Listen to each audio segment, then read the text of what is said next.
financial problem started when I was injured at work. There was no money coming in. I had to figure something out quick. We received our letter of default around Christmas time. There's nothing worse than having the fear that you're about to lose your home. The desperation that goes along with that is very intense for just anyone. We did go out to see if we could find some foreclosure prevention companies, but during the conversation and meeting with them, we found out that the first thing that they wanted up front from us was money before we even filled out the application. There's lots of companies that were offering the services and making a lot of promises to us that they could save our home. I really just didn't feel comfortable with them at all, and I just decided to take another path. There are a lot of companies claiming that they can stop the foreclosure process or help you modify your loan. You should be extremely cautious of people who make any guarantee, ask for money up front, or tell you to make your mortgage payments to them. I called one of them loan modification specialists. They said they could help. They needed a $500 deposit and then $3,000 after that. They said they had attorneys working on their side. They would talk to the mortgage company. They took my money and they didn't do anything for us at all. We were desperate to save our house, and I guess that's why we believed in them. It was just a scam. All of a sudden on a Saturday night, our front doorbell rings. I open the door and there's this lady on our front step talking at the top of her voice saying, "You're going into foreclosure, you're going to lose your home." Well, I immediately asked her to leave. I then called my servicer and they didn't know anything about her. Apparently it was a scam.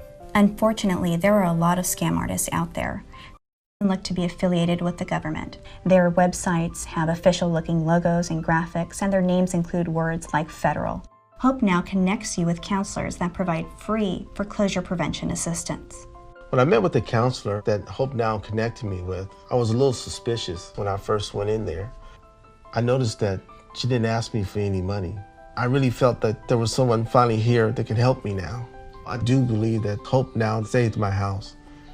If it wasn't for them, I don't know where I would be. We probably wouldn't be sitting here today. Our counselor was so professional, I was impressed. She looked at our entire situation and helped guide us through the whole process. Everything that she has done was free, no cost to us. Time is of the essence when it comes to the risk of foreclosure. No one can guarantee you can get a loan modification or that they can stop the foreclosure process. But if you are in trouble, the first thing to do is contact your mortgage company and get housing counseling. You can do this by contacting the Homeowners Hope Hotline at 888-995-HOPE. The sooner you call, the sooner you can get peace of mind. It's very scary knowing you could lose your house. You feel like you're all alone in the world. It's hard to know who you can trust, but you can't let that fear lead you down the wrong path with people who might be out to scam you. There are real people offering real help, and they're at 888-995-HOPE.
I'd like to call this meeting to order. Will everyone please rise for the Pledge of Allegiance? I pledge allegiance to the flag of the United States of America and to the republic for which it stands, one nation, under God, indivisible, with liberty and justice for all. Will the clerk please call the roll? President Hartstein? Here. Trustee Bremen? Here. Trustee Glover? Here. Trustee Berman? Here. Trustee Schrilling? Here. Trustee Stone? Here. Trustee Sussman? Here. Thank you. First of all, I'd like to thank Julie Kampka for sitting in for our village clerk this evening. Thank you for being here. Thank you.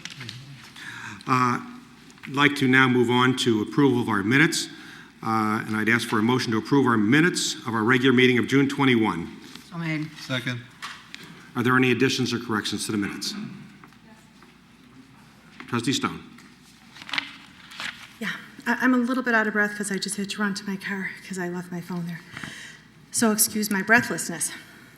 I do need to amend the minutes of June 21st. And I just would like to state the minutes that I'm amending were the closed session minutes, resolution number 2010. We are on the regular meeting minutes at this time.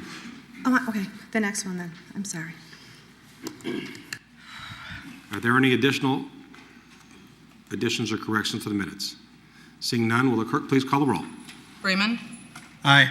Glover? Aye. Berman? Aye. Schrilling? Aye. Stone? No. Sussman? Aye.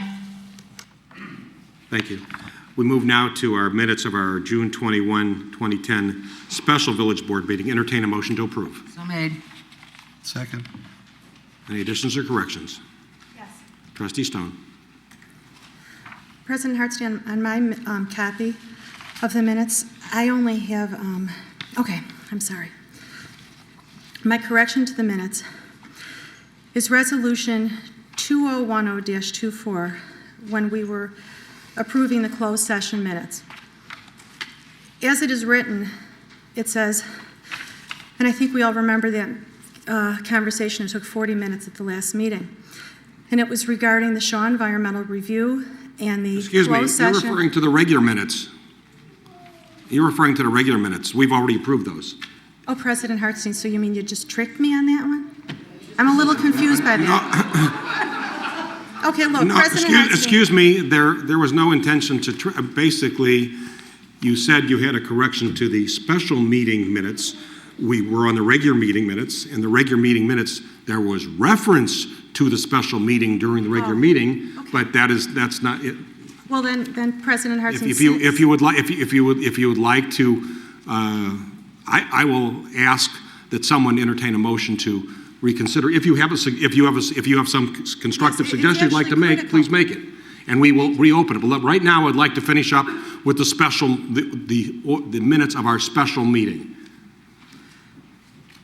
Right now we're on a special. Do you have corrections to the special meeting, which you said you did? Let me ask you a question then. Okay, since Yes, Trustee obviously Stone. I am slightly confused between the special minutes and the regular minutes, the two meetings. What I want to address is that the minutes that were taken at the June 21st meeting and are being approved of tonight, Yes. There's two meetings. there is an incredible discrepancy between reality and what was written. So I was trying to make the amendment. As everyone has heard, I typically say no to the minutes because I've tried it many different times on issues that were less important, but still I feel it's necessary to have the facts stated. And I've gone to President Hartstein, and anything I say regarding the memorialization of the facts just seems to be ignored. So I just say no to the minutes generally. Excuse me, Trustee Stone, if you have a correction, Yes, I do. I'm willing to entertain what it is and Okay. ask if we can reconsider the minutes to consider it if you misunderstood. I did, but I think you know what I was talking about, President Hartstein, so I wish you would have helped me out there. Anyhow, I can't read your mind. I have a feeling you knew what I was talking about. But, okay, either way, I appreciate the time that you're allowing me because the minutes are critical. It's the history of our government. So my issue was I don't approve the minutes because they don't accurately reflect or memorialize what is said at our meetings.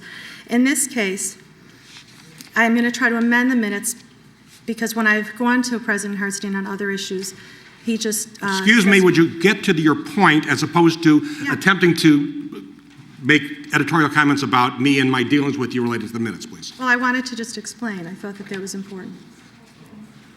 Okay, well, I'm trying to give you the opportunity to, if you, based on your misunderstanding, to share your thought. Okay.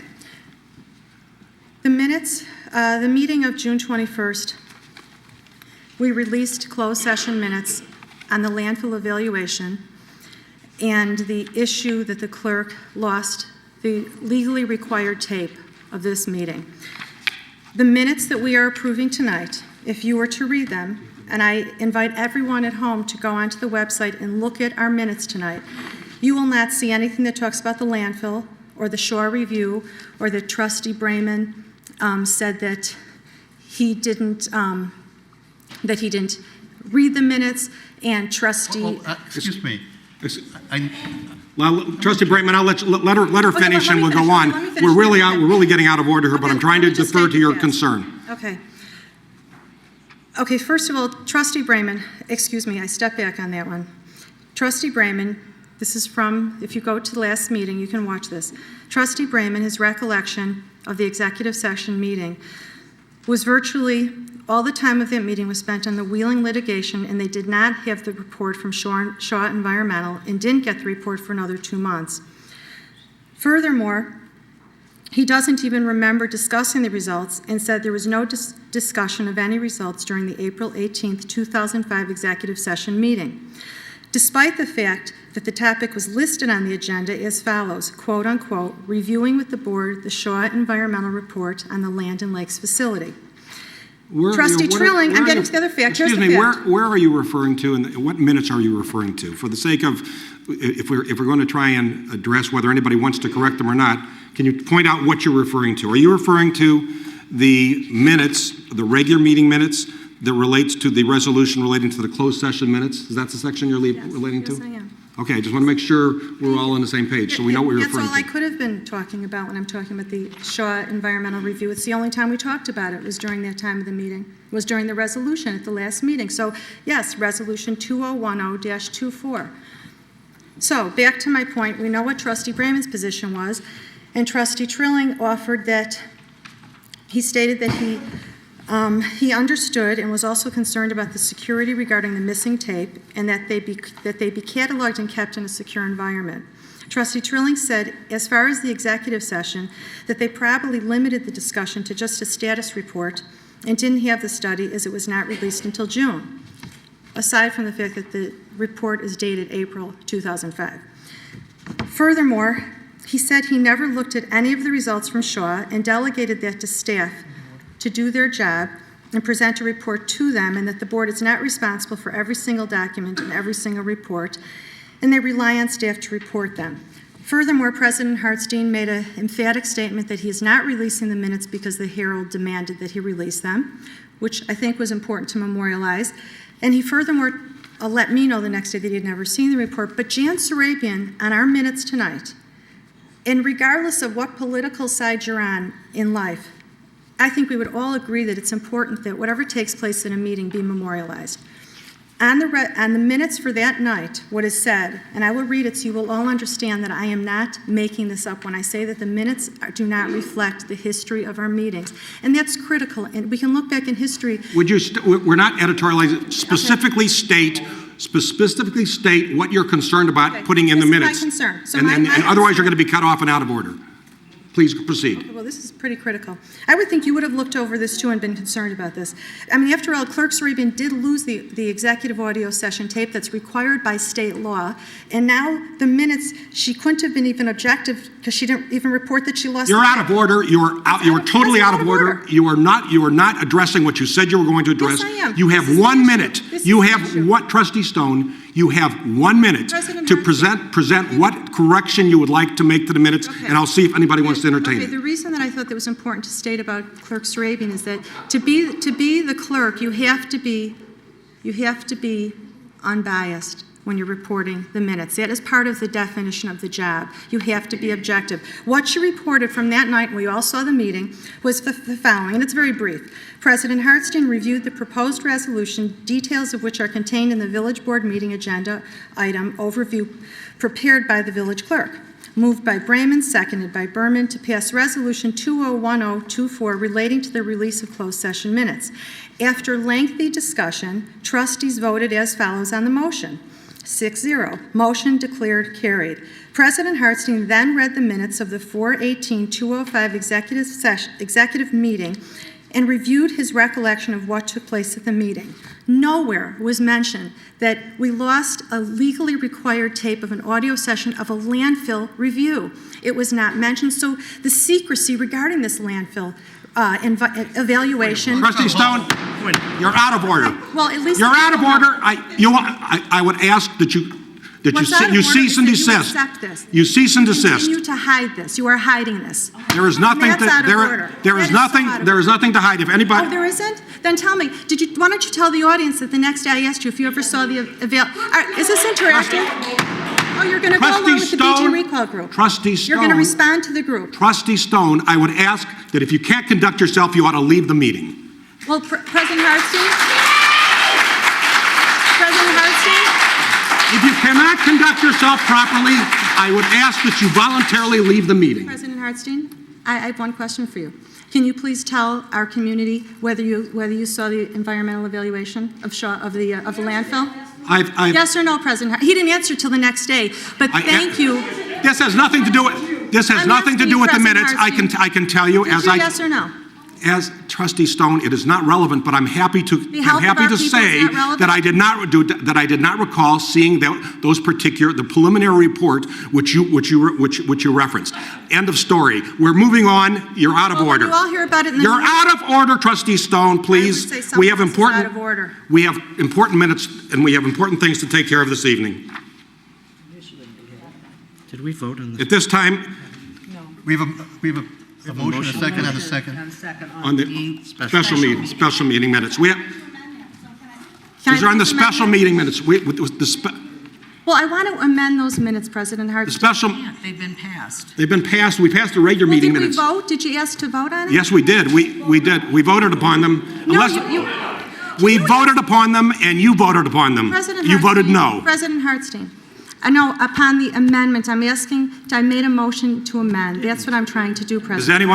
If anybody wants to, motion, there's nothing, right now, you're out of order. We have a motion on Trustee Stone. Reflect truth. Trustee Stone, I'm trying to be patient with you, but I'm losing my temper. And I'm losing mine as well. Trustee Stone, would you cease and desist? You are interrupting the business of this meeting. I have made an amendment. Trustee Stone, I would ask that you cease and desist speaking, or I will ask that the board consider a motion to expel you from the meeting. Well, the recall group would sure want me to. Yes, the recall group. Trustee Stone. Yes, the people that are. Trustee Stone, you're out of order. I would like you to be quiet so we can proceed with the meeting. We have a motion on the table. There's a motion made with regard to the special meeting minutes, and there's been a motion made and seconded. Will the clerk please call the roll? Freeman. Aye. Glover. Aye. Berman. Aye. Trilling. Aye. Stone. Yes, in the special minutes. Sussman. Thank you. We're now moving on to the approval of the warrant. And I would like to call on Scott Anderson relating to warrant 1148. Corporate Fund, $402,929.21. Parking Lot Fund, $3,592.40. Motor Fuel Tax Fund, $34,348.61. Capital Project Facilities, $333,516.19. Health Insurance Expense, $73,272.29. Facilities Development Debt Service Fund, $725. Police Pension Fund, $880.69. Fire Pension Fund, $250. Retiree Health Savings, $20,255.12. Water Fund, $72,208.92. Buffalo Grove Golf Fund, $72,667.42. Arboretum Golf Fund, $39,491.34.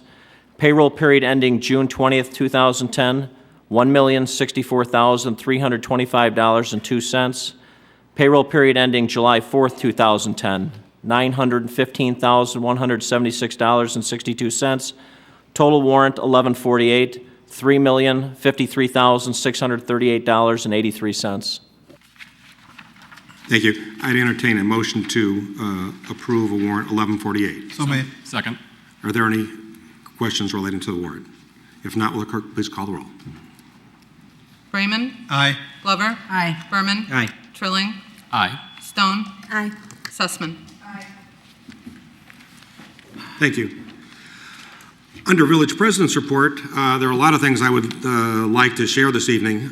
First of all, I'm very, very proud that at the meeting, the annual meeting of the Northwest Municipal Conference, I had the opportunity to be presented a special recognition to the Village of Buffalo Grove from the Clean Air Counts campaign.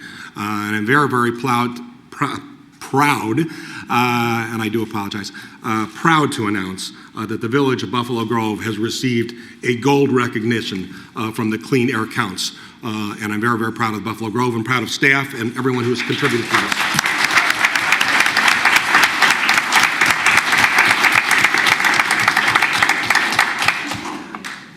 Going on with continued positive things I would like to share this evening, we've been very, very fortunate for these last 3 weeks. We have had our own farmers market here in Buffalo Grove, and it is going to continue through the middle of October. And I can't thank the people who put this particular event together enough.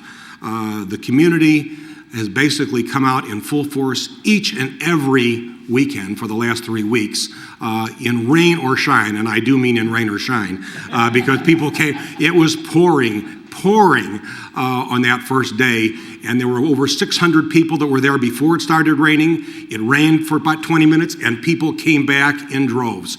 I know that the farmers and the people that are participating appreciated the support they've received from the community. I know the members of the community who I've talked to for the last 3 weeks really appreciate the efforts of the people, the entire committee. I'd like to give special thanks to Susan Levy of our staff, who's worked tirelessly on this, and also our two co-chairmen, Penny Novi and Paulette Greenberg. Let's give them a round of applause.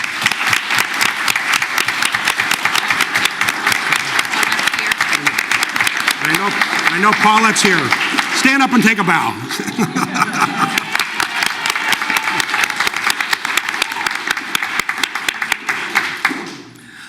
Going on with positive things, we've got lots of positive things. I'd like to thank everyone who participated to a tremendous 4th of July celebration, our symphonic band on the Village Green, and our fireworks display, and all of the people in the community who participated. We got a lot of rave reviews for a tremendous 4th of July. I'd like to thank everybody who participated. Going back to something that I was sort of highlighted at the farmers market this past weekend, we actually have a barrel out here in the Village Hall, which is put there by a very, very special not-for-profit group that was participating this week, and they had a table during the farmers market. And I'm speaking to the Sports Shed Barrel. That is in fact in our lobby. This particular group, the Sports Shed Group, is a not-for-profit group that collects new and gently used sports equipment for kids in need.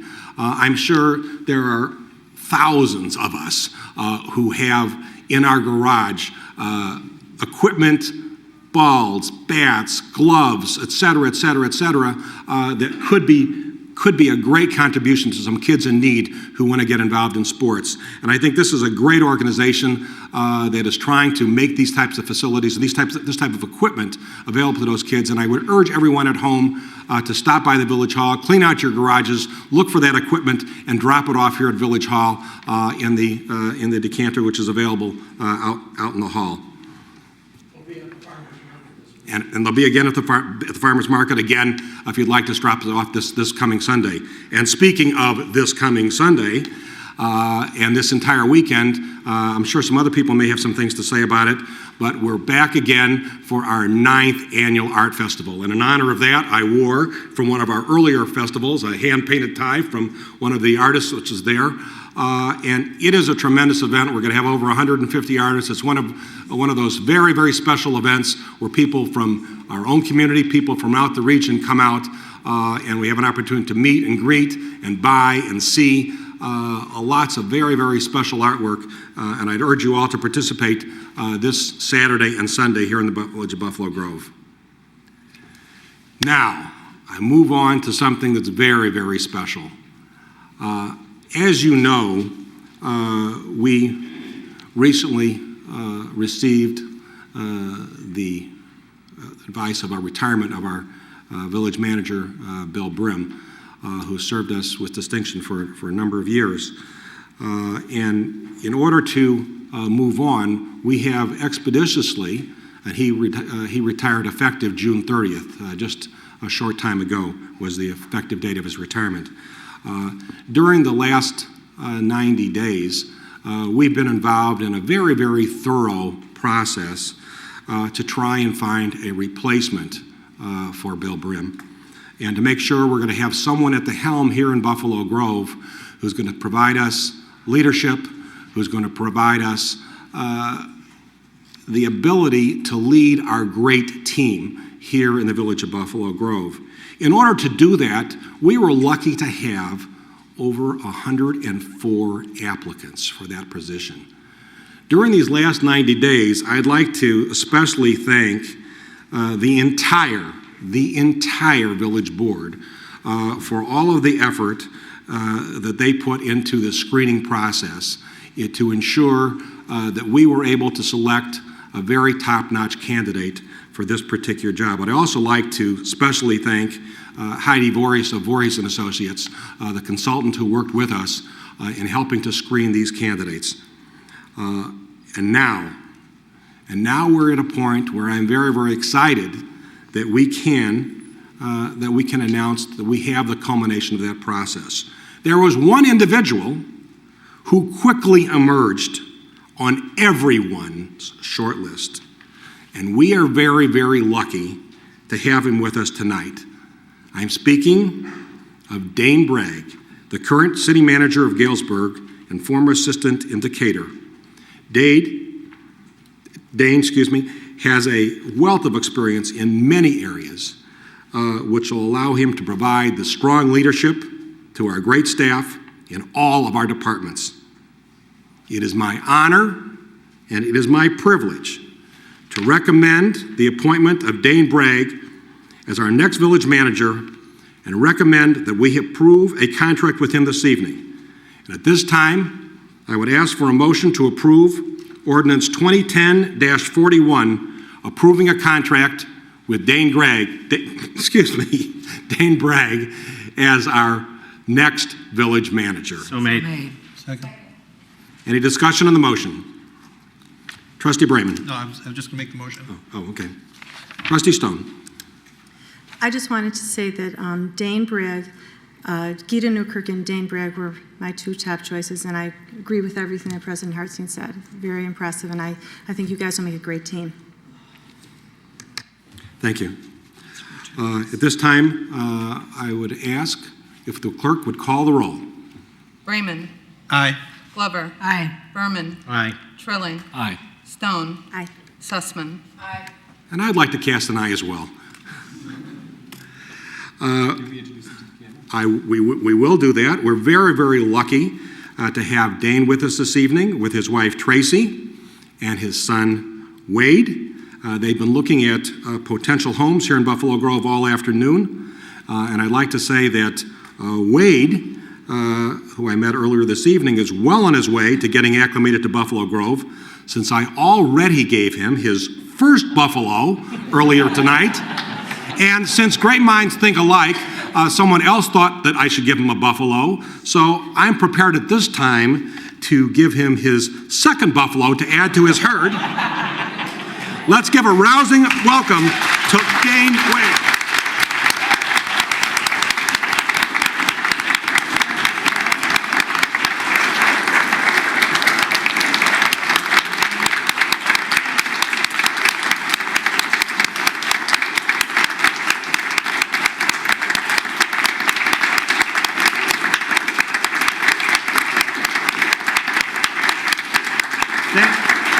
Dan, if you'd like to say a few words, you'll have many years to share much with us, but feel free to share whatever you like tonight.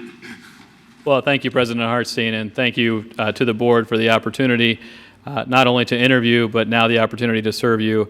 It truly is an honor, and I look forward to working with all of you, as well as Gita. I've had a chance to talk with her already, and I can tell that she's a top-notch individual as well, and so I look forward to working with Gita and all of the department heads and the staff here at the Village. So we're very excited.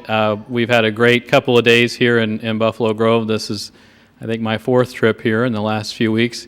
And we spent the day looking at homes and trying to figure out where our next step is going to be.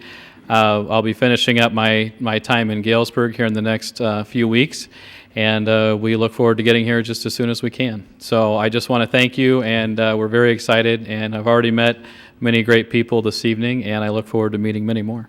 Thank you. Thank you.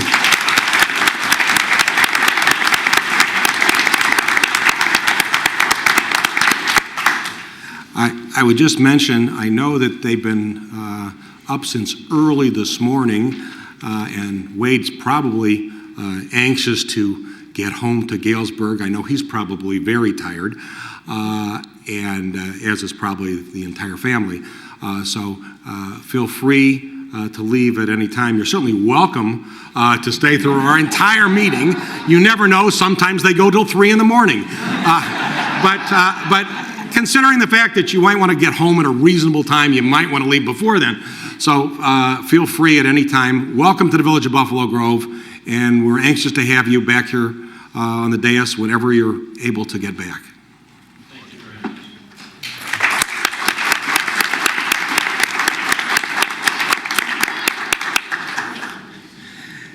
Now I'd like to move on to our Village Manager's Report. I'd like to call on Gita Newkirk.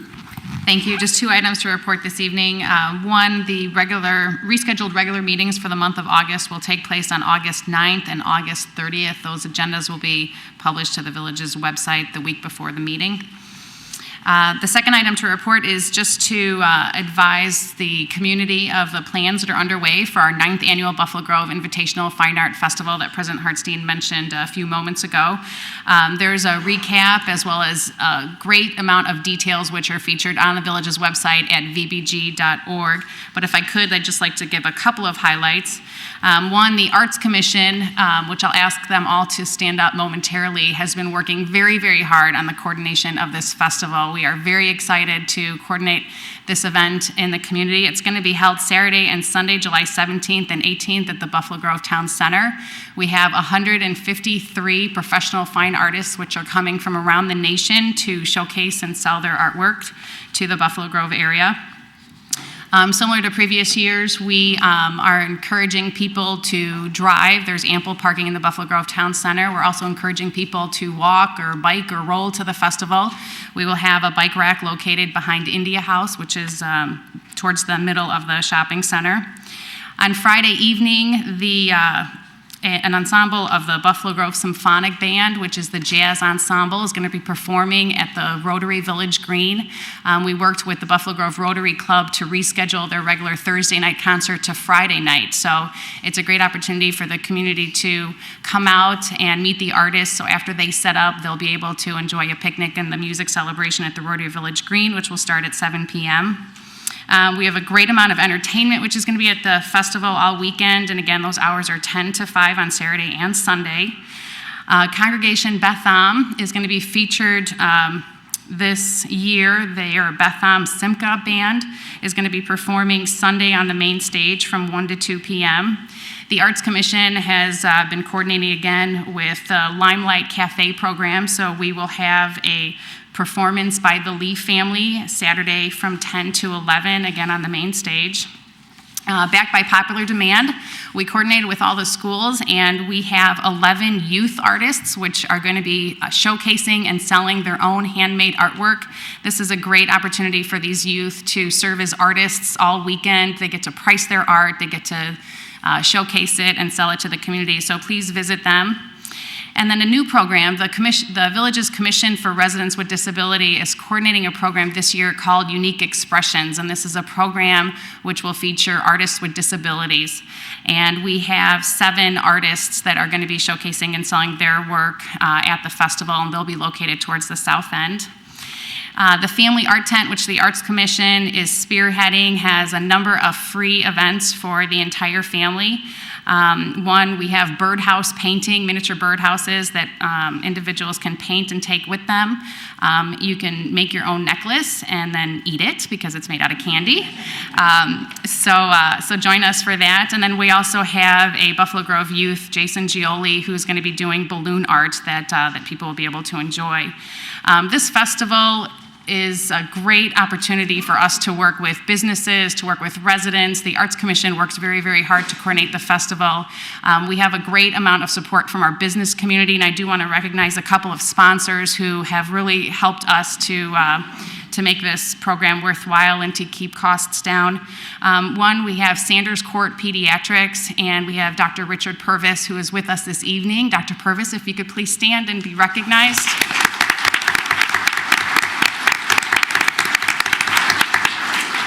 Sanders Court Pediatrics has a new location in Buffalo Grove, so we're happy to have them as a business here. They also have a location in Arlington Heights, and they are Family Art Tent sponsor. We also have India House, which is a sponsor for a Sunday program. Arthur J. Rogers is sponsoring our golf cart shuttle. The Commission for Residents with Disability is coordinating a golf cart shuttle for anyone that needs assistance from the parking lot to the festival grounds.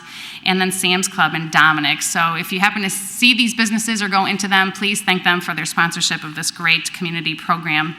And we are very happy to be working with Amy Amder of Amder Productions, who has a database of over 14,000 artists and really takes the lead in laying out the festival and also bringing just really quality fine art to this community program.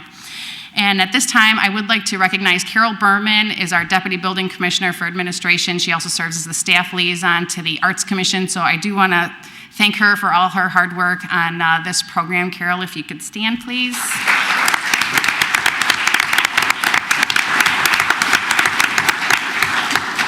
And then the Arts Commission is led by Linda Rosen. Linda, if you can stand, and if all the Arts Commissioners could please stand as well.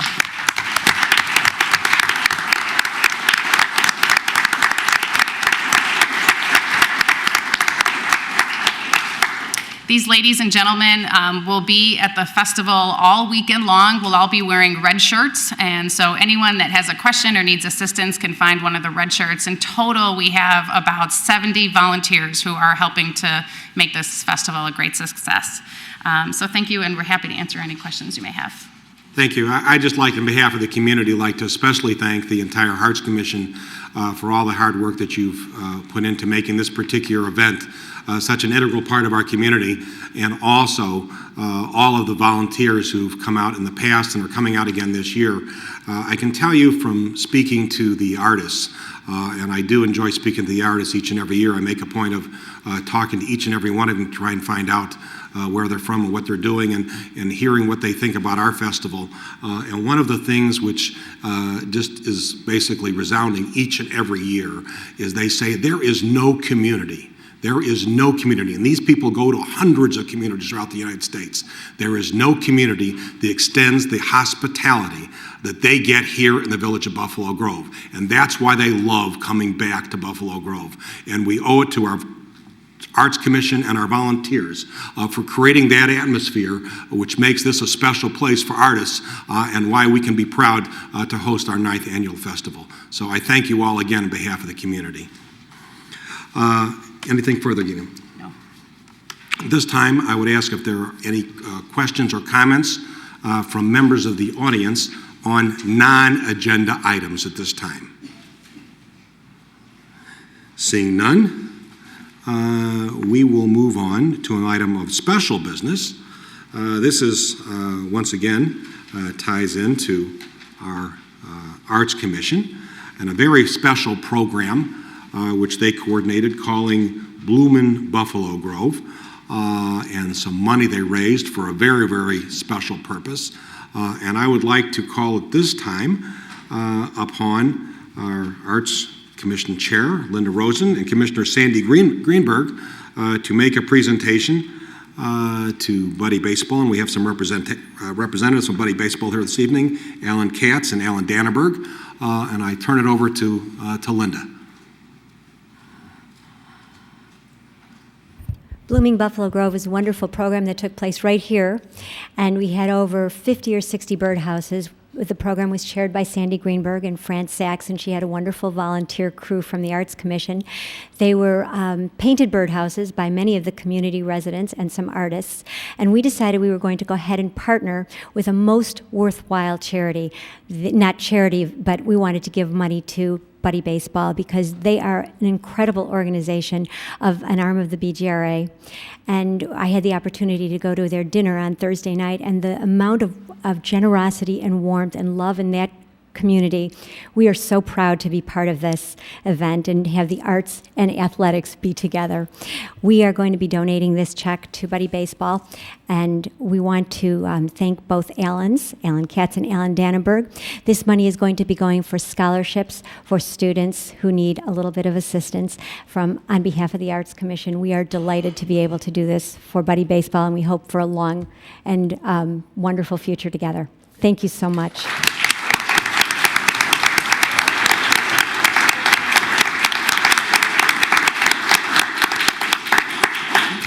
And some of the other additional funds will be used for additional arts programming for the community. So thank you again.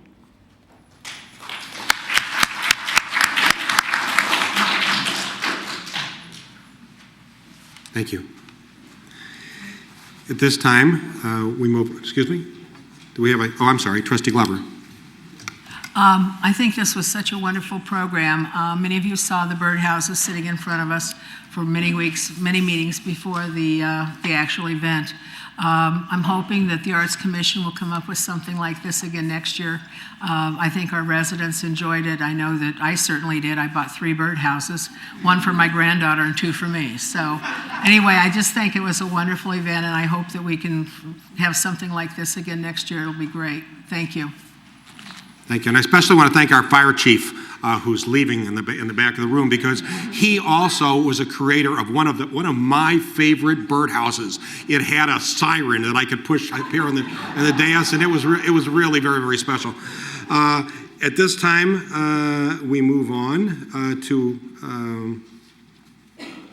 reports from trustees. Trustee Trilling. Thank you, Mr. President. The Buffalo Grove Police Department won 2 awards as part of the National Law Enforcement Challenge. The National Law Enforcement Challenge provides law enforcement agencies with an opportunity to make a significant difference in the communities they serve. The challenge is a friendly competition between similar sizes and types of law enforcement agencies that recognize and rewards the best overall traffic safety program in the United States. The program is designed to strengthen and support traffic enforcement nationwide and targets 3 major traffic safety priorities: occupant protection, impaired driving, and speeding. Participating agencies are asked to provide documentation on their agency's efforts and effectiveness in areas of officer training, public information, and enforcement to reduce crashes and injuries. I'm proud to say that Buffalo Grove won first in the 46 to 75 sworn officer category, and also won a special recognition for the Bicycle Pedestrian Safety Program. This makes a total of 5 state and national traffic safety awards won by the Buffalo Grove Police Department for 2009-2010. I would like to thank Sergeant Christensen with our Buffalo Grove Police Department. He is here this evening and representing, shall we say, the police department and all of its efforts in achieving these awards.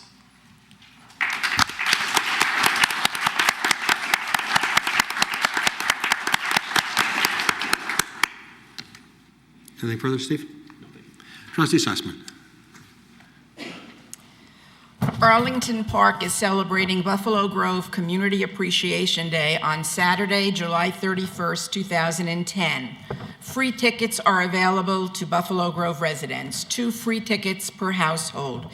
If you go to their website, www.arlingtonpark.com, the promo code is BG2010, and you can order your 2 free tickets. You can also upgrade to a different package if you so desire. I'd also like to mention that Buffalo Grove Police Department announced a new program for residents with special needs. Chief of Police Steve Belinsky was very proud to announce a new program designed to assist locating special needs residents who may be missing. Utilizing monies from the village's Alcohol Awareness and Education Fund and donations from Buffalo Grove Friends of the Park Foundation, Belmont Village Senior Living, Sunrise Assisted Living, and the Northwest Community Hospital, the Buffalo Grove Police Department purchased a Care Track emergency response kit. Buffalo Grove residents interested in receiving more information about this program can go to police@vbg.org. Thank you. Thank you very much. Any further reports from trustees? Seeing none, we have no consent agenda this evening. We'll move on to ordinance and resolutions. And we'll move on to item A, which is ordinance 2010-42, relating to the village sign code for quality, variance for the sign code for quality care. And I would call on Trustee Stone. Can I defer to management, please? Yes, Robert Kuhlman purchased in November 2009 the Quality Car Center located at 55 West Dundee Road. Regina Melman is the property owner. Mr. Kuhlman has petitioned the village for a variation of the village's sign code. He has conducted a number of changes to the business relating to signage and overall improvements. He has removed a couple of obstructions from the right-of-way, modified a number of signs currently on the property. The variations that he's seeking is for the existing ground sign, which is located 3 feet from the west property line and within 250 feet from the existing ground sign located on the same side of the street. The new face of the sign, which is identified in your packet as Exhibit E like Edward 2, is proposed to be a changeable copy LED sign. And if you look in your packet, the changeable copy would be the top portion of that sign. The zoning board reviewed the application and recommends by a vote of 3-2 the approval of the variation of the sign code. We also conducted an appearance review team meeting, which included Brian Sheehan, Bob File, and other members of our staff, and from an appearance perspective, also recommend approval of the sign. I would like to invite Mr. Coleman up to provide any other additional comments.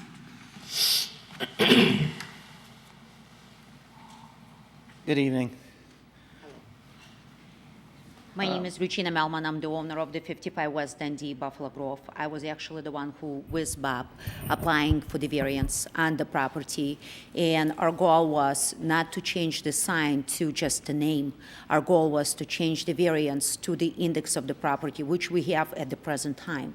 I have a big sign standing there, which with variance was approved to the index of the property. And that's what we were asking to do. Because I believe that no matter whose name is going to be on it, you know, if the variance is going to go into the effect, it has to go permanently to the index. And if we cannot get that because it got approved, I would rather leave the variance as is and not to change it, because we're trying to beautify the place and make it beautiful.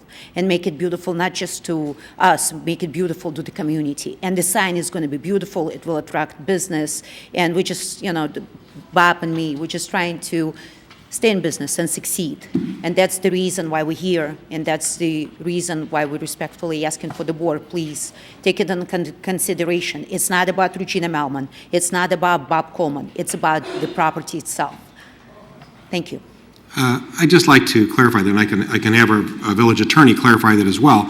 But basically, typically in this type of situation where you were asking for a special use or variances for a particular sign for your business, it relates to the facts and details relating to your business. So I can only tell you, obviously, what our general procedure is, and that is that if there was a variance granted allowing such a sign, it typically would only be for your business. The reason we do not those type of variances or those type of situations to run with the land, because there is no way for us to predict who and what and how that sign might be used through some future user. So I certainly feel that it would probably be inconsistent with past practice and just inconsistent with the general concept of what we're doing this evening to have any type of change in that regard run with the land, which is my understanding from talking to staff is what your desire is. I would certainly ask Mr. Reza, are you give me a second. Sure, okay. And I could let our village attorney share his thoughts on that as well, but I can tell you that that is our general rule in this type of situation, and obviously it's the will of the board to determine what and how it is appropriate. But I can tell you that that's generally not something that is done. Yes, sir. Yeah, can I answer the question?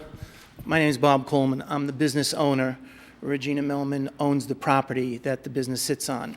My son and I are the owners, and we're looking to purchase that property within the next year.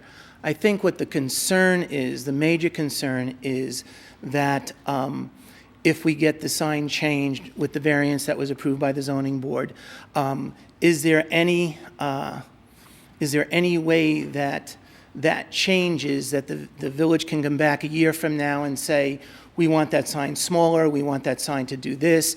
That's why we're concerned about the variance, and that's why Regina was looking to make sure that it went with the index so that we didn't lose the original variance that we had. Well, if the business, I understand what you're saying, but basically, and I'll turn over to the village attorney in a second, but the basic concept, if in fact it's being granted to your business, right, and your business is going to stay in place and so forth and continue operating, actually, the variance approved are only granted to Robert Coleman Quality Car Care Center Car Wash and shall not run with it. So they are being granted to your business. So if your business stays and it has nothing to do with the ownership of the property, the right to this particular sign and the parameters that are provided in the ordinance go to your business, whether it be, regardless of who owns the property. I want to make a correction. The name of the place is spelled correctly. It's a Quality Car Center Car Wash. It's not Care Center. Care Center used to be when I bought the place. And the second thing is, it was my original name when I applied for the change, in intent to be a permanent index, change, not again to Regina Mellman. And the thing is, for Bob Coleman to stay in operation and do good with the signage and the proper way of just looking better, just beautifying the place. And again, my concern is same as his. It's in a year or two, when the beautifying of the places will take effect, somebody will come in and say, this sign is not good enough, which I'm very, very concerned, because the visibility of that business, and that's why we're asking, we're not demanding, we're asking, is that a possibility for the board to approve that and to make the run with the land? I doubt very much. Let me have the village attorney explain that a little further. Mr. Rayson. Thank you, Mr. President.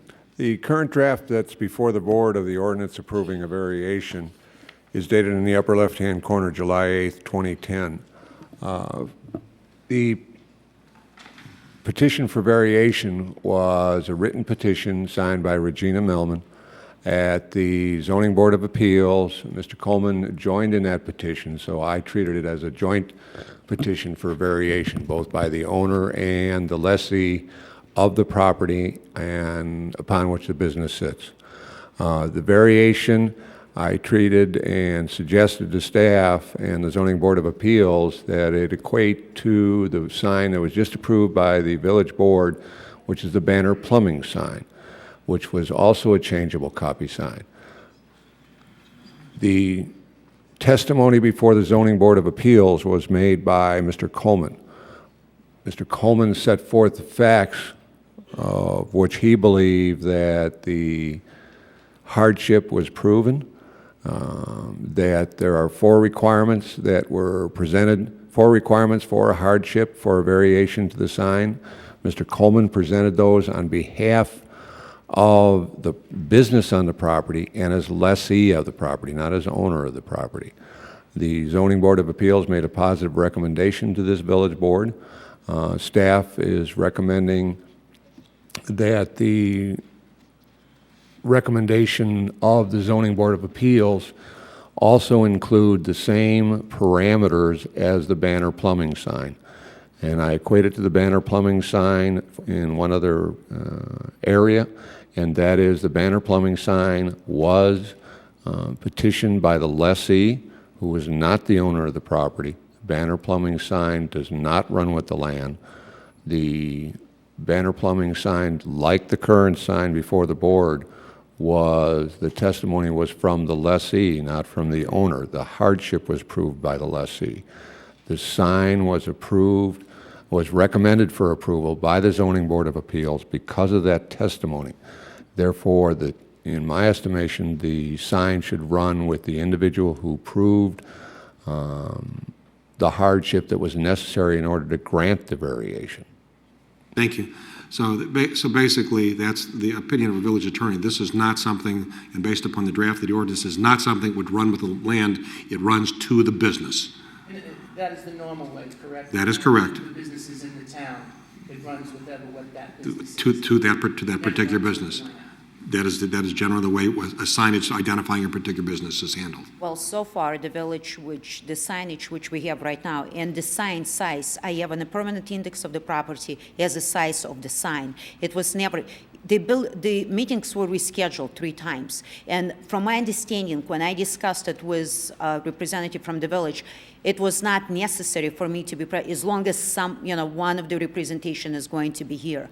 That's why I put my initial signature on the document we were requesting for. So if the village board is not willing to change, and not willing to, just say, if it's not going with the land, that I would prefer to leave the signage the way it is. And then, nothing is going to then change, because I don't think, that it would be fair to us. As much as we try to beautify the place, as much as Mr. Coleman tried to make it beautiful and attractive to the community, I don't think it would be fair to us to change the sign, and then a year or two, somebody will come in, and the same process, which takes 9 months from that point on, will continue on. And it was not been pleasant. Well, I think I'm not sure you're grasping the significance of what was explained by our village attorney, and that is when we basically grant an ordinance giving a particular business the right to have a sign, it's based upon the needs of that particular business and the needs and as to why that sign and the needs of that particular sign would be beneficial to that particular business.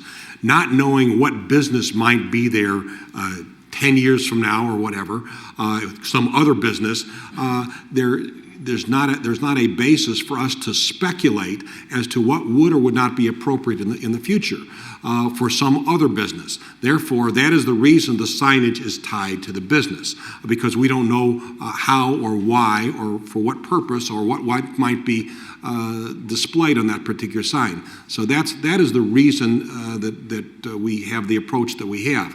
If it's certainly your prerogative to proceed or not proceed with the sign, and if you choose to withdraw your desire and not change the sign, that's your right. However, I can tell you that with regard to what you've outlined, which is the desire of a particular business who's going to be there, who may be interested in acquiring the property, there's not any serious problem here, because if the operator of the business chose to acquire the property, he would have the same rights that he has now to utilize that sign. So it's not going to affect his ability as a business owner to use that sign. And I just wanted to share that with you. I know Trustee Brayman wanted to share something. I have a question of Brian Sheehan. Brian, the signs that are there now, are they permissible? The current sign that's there now was permitted by variation for location. The current signs that are being requested need a variance for both location and for the changeable copy portion of it. Okay, well, the signs that were there currently on variation, but that runs with the business as well, correct? I would have to look at the ordinance to see if that was I would stipulated. assume, because that's what we normally do. So if that's the case, since it's a new business, those would need a variation regardless. Again, I'd have to look at the ordinance. Can I make a suggestion? And I understand, with all of my respect, President, what I would make a suggestion, I understand what the city is concerned of, but can we make the variance of the change in the sign to the index of the property, as long as it stays quality, another quality concern, mechanical shop and a car wash? So no, and the signage will go into it. No other business could allow that size of the signage. Can we do that way? Can we make the variance going into the effect, as long as it will stay mechanical shop and a car wash? If the village, with all of my respect, has any concern about the signage problem in the future. Mr. Bracer?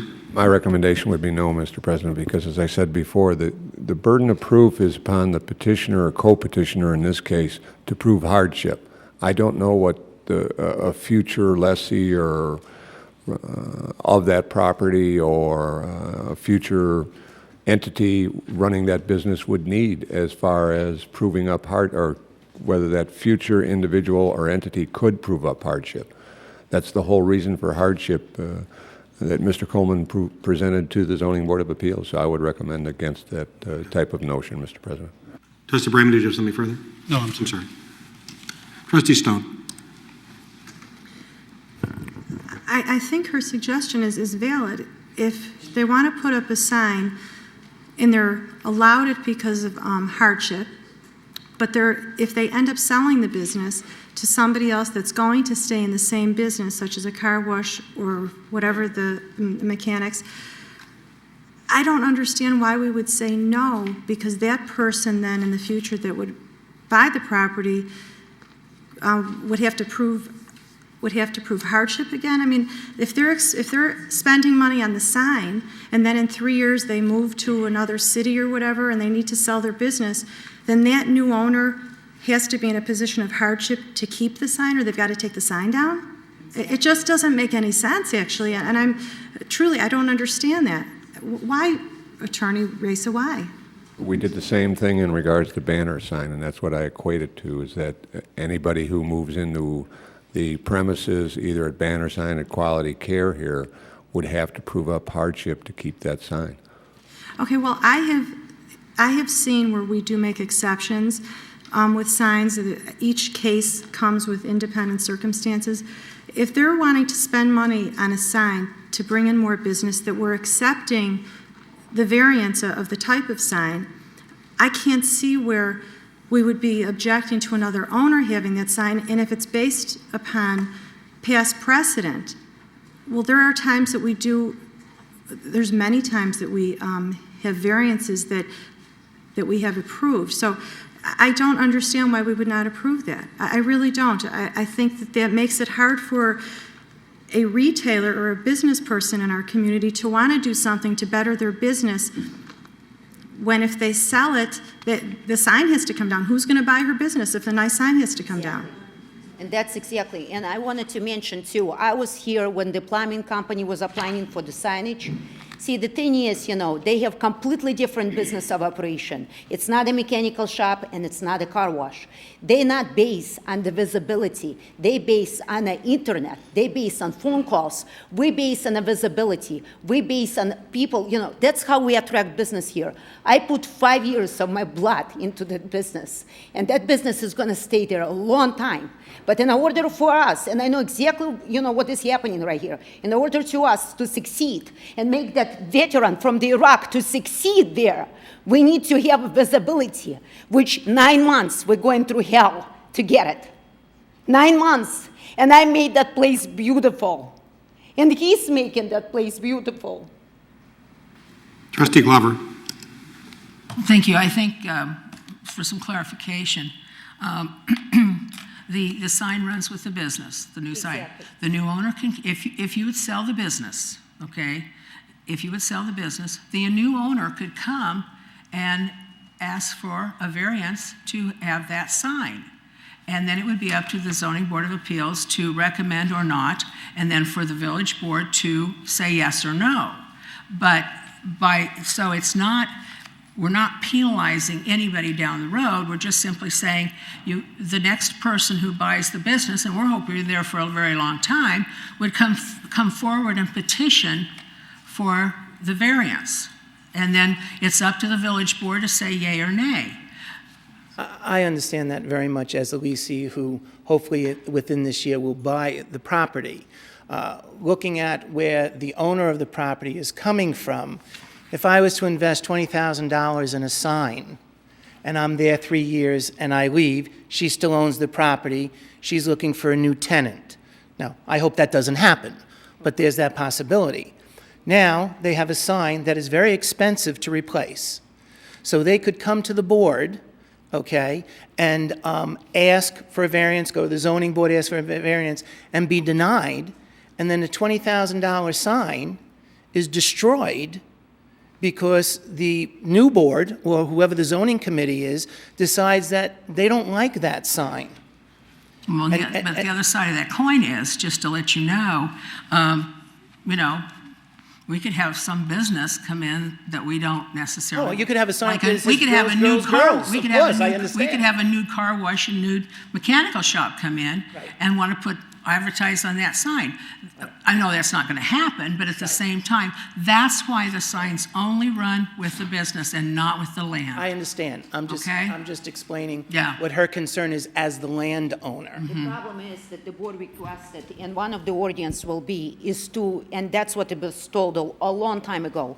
It was told to diminish the sign, make it smaller. And that's what I'm trying to explain to the board. My goal is, and as a present owner of the property, I will not agree with the board, and I'm a resident of Buffalo Grove, and I know of this neighborhood.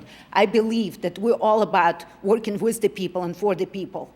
What I've seen in the 9 months, what happened to me and to Bob Coleman here, we were not working with the people. We were working against us, and not because of you guys. You have nothing to do with what we went through.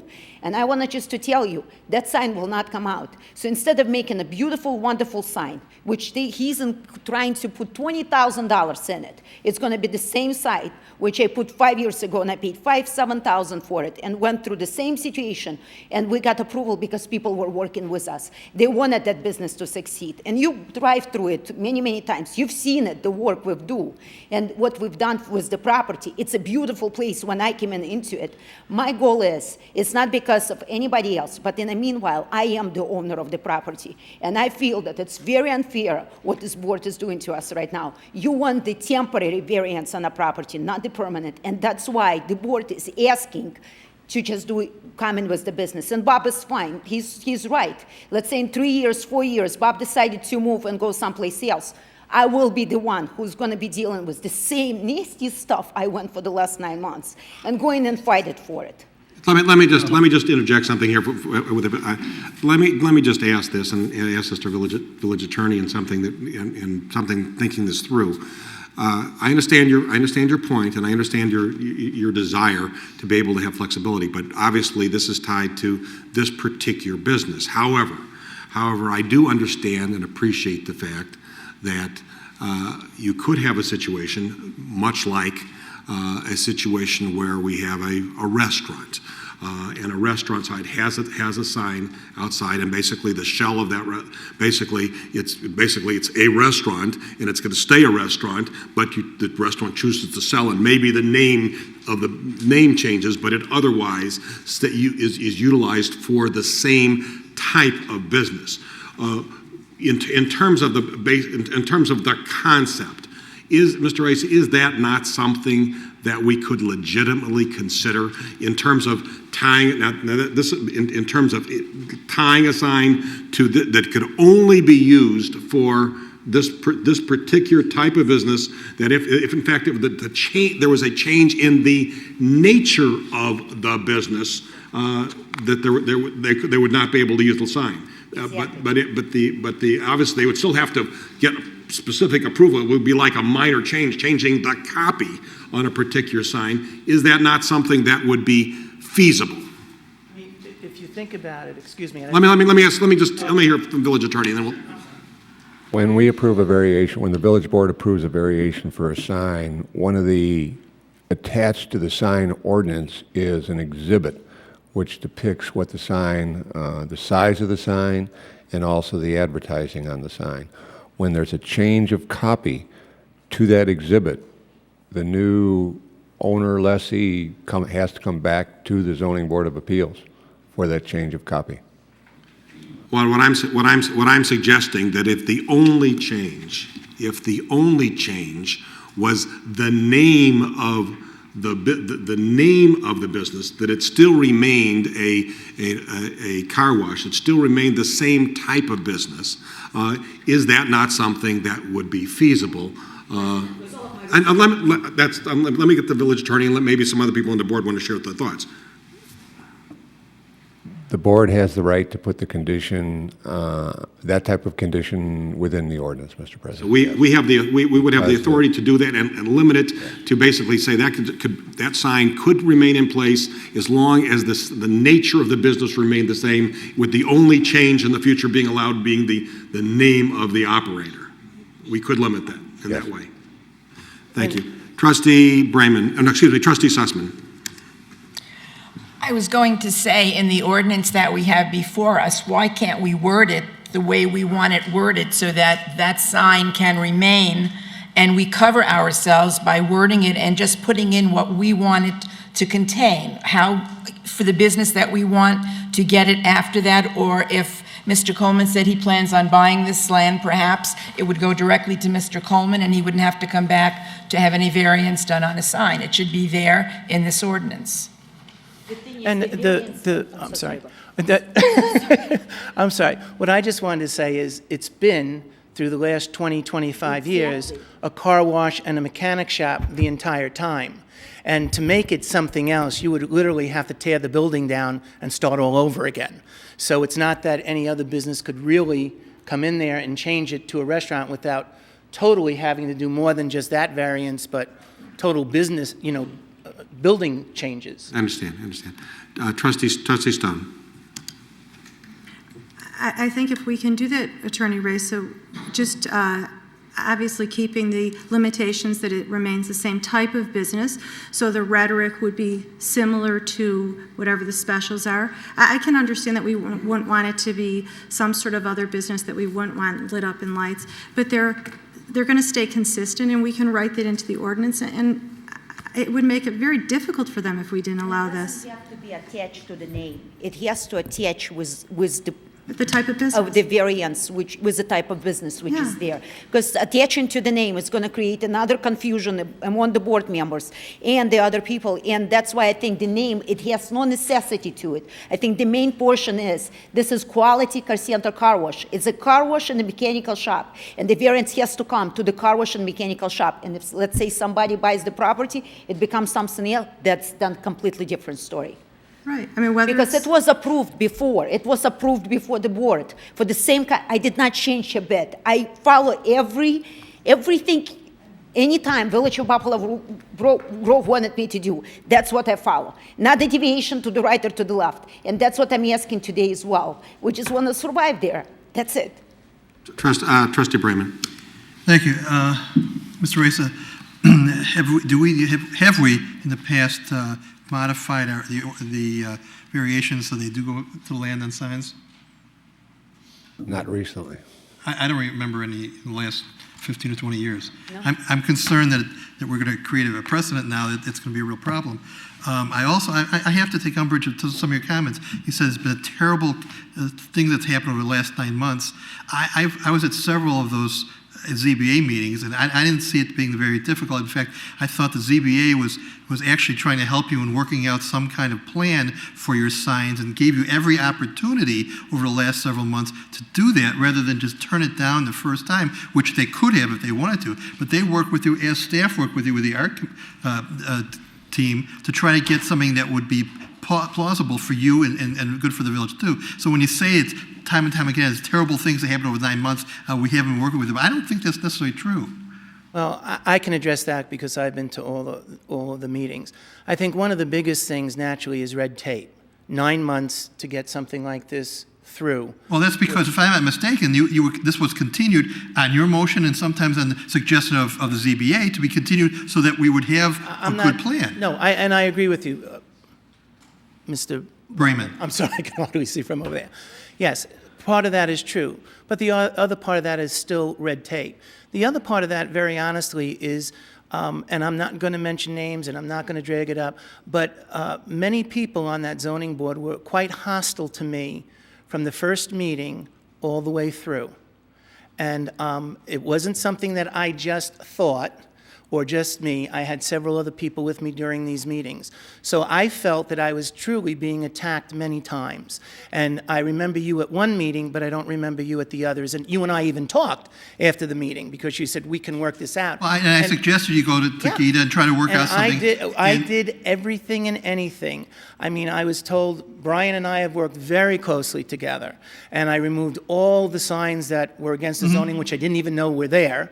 We changed all the signs. We've moved. I haven't made a move without talking. That was part of the problem, I think, that the ZBA had, was the fact there were a lot of signs that were illegal and improper there, and we finally got to the point. And I have no objection to the sign itself, but I do have a problem because if we're going to start changing our ordinance to allow it to be to run with the land, now we're going to have to do it for virtually everybody else, and I don't know if we want to go down their slope again. I understand your concern and the owner's concern, but that's not what we have done, and we have to look at other situations down the road too. I just have the thing that I know if I was the property owner, okay, and trust me, I understand where you're coming from, but I know if I was a property owner and I put money into a sign and I go to sell my business and I say to who's ever buying my business, well, this is the assets, but you know that sign that's $20,000 out there? I don't know if you're going to be able to keep it. Because, very honestly, you can say here today, oh, well, it's just a minor thing that you come and we do. But I can tell you, nothing is minor when it comes to villages, okay? And this board here may think that it's only minor. But 5 years from now, when this board changes, they can very easily turn that man's sign down. And as a buyer of a property, when I look at the assets of the property and the expense that it's going to cost me to make it attractive and make it wanting and inducive for people to come, if I've got to turn around and put in another $20,000 to change the sign because a different board decides that they don't like it, that's a huge capital investment for a small business owner. And I think that's where the concern is. So I agree with Ms. Stone and Ms. Sussman on this side, and even President Hartstein. I'm sorry, I don't know your names. So that's what I'm saying. If it has been a car wash and mechanic shop for 25 years, and it's stated within the way you write the resolution or whatever it is, that it stays that, and if it changes to another plumbing shop or something else, then they have to come and change the variance of their sign. I also wanted to make a suggestion. When you said every time when I was at the meeting, it's only the variances to the variance to a certain, it's a variation from the standard. And certain businesses, and that's what I mentioned before, can't survive without it. Certain businesses is not. So it have to be in a consideration what kind of business the owner is planning to operate, on that property. If you have to take a look at the Royal Touch Car Wash, you would see a huge big signs parked on one side of the street, one by one, big 3-line signs. We're not even asking for that. We're just asking for one sign, but attractive enough so the people will come to us. And that's another thing is too, they were allowed, they in Buffalo Grove, and I understand, they right there and been allowed prior. I'm asking for the quality. And I tell you something different, the electrical business, like I mentioned it too, I've done the research, might not need as much visibility than what we do, because people need to know that we stand there. People cannot just see the little sign and pass by it, because it's a very busy intersection right there. We're covered by 2 banks, Citibank and Charter One. We're not a Grand Prix car wash standing on the corner so everybody could see us. We're in the middle, we're covered, we're inside. The building is so much inside deep. It's only 40,000 square footage building. That's the reason why I'm asking for that variance. And again, if the restaurant comes there or the other business comes there and asks, that's their own thing. I, Regina Melman, run the Quality Car Wash and Car Center there 5 years ago, and I'm not planning to sell my business and my land to anybody who will run anything otherwise, because I am the owner of that place. Trustee, I'm so excuse sorry. me. Trustee Trolling had something. Thank you. I don't know if this solves the problem in any way. I'll offer it to our village attorney and yourselves, and I don't know what the legal ramifications are, but if we changed on page 2, section 3, paragraph B, where it reads as follows.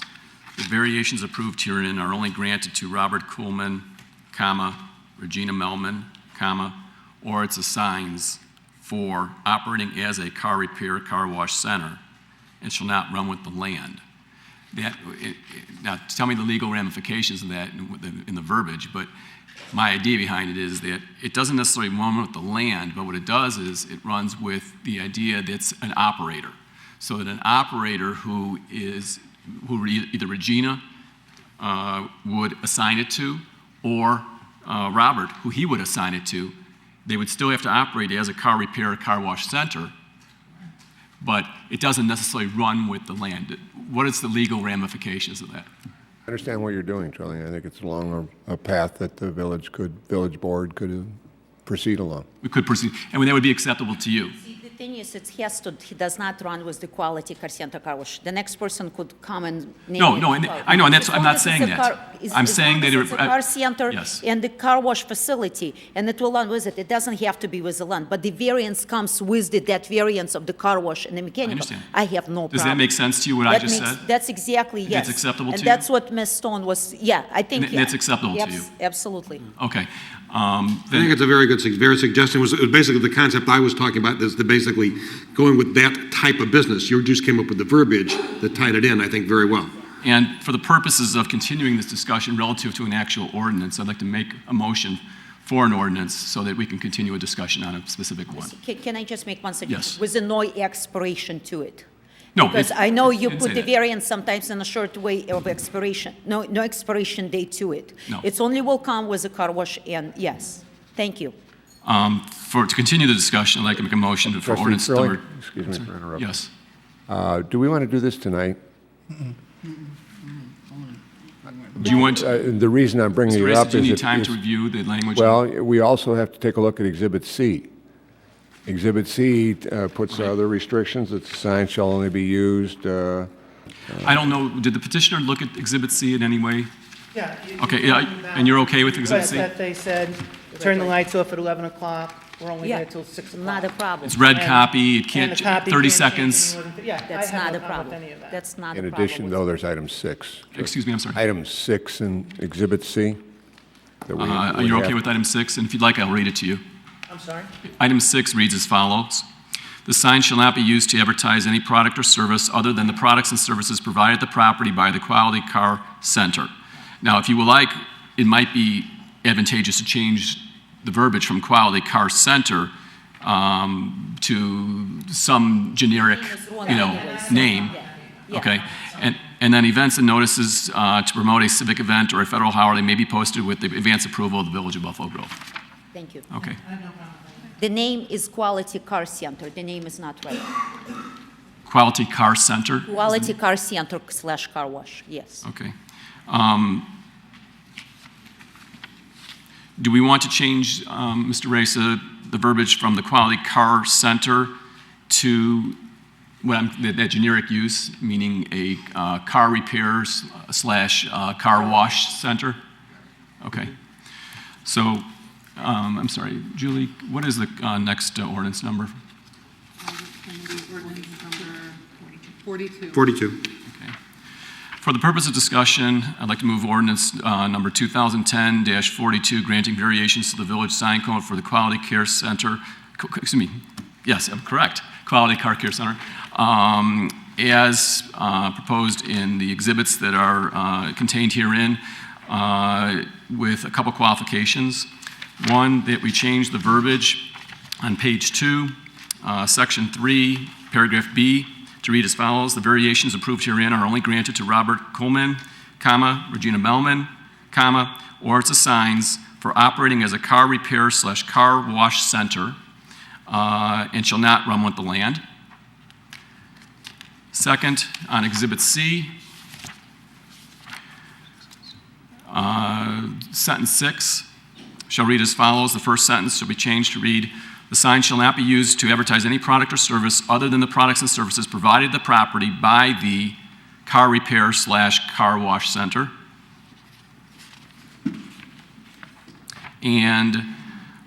Also, with the suggestion of the village attorney, incorporating the, is this the appropriate time, Mr. Reza?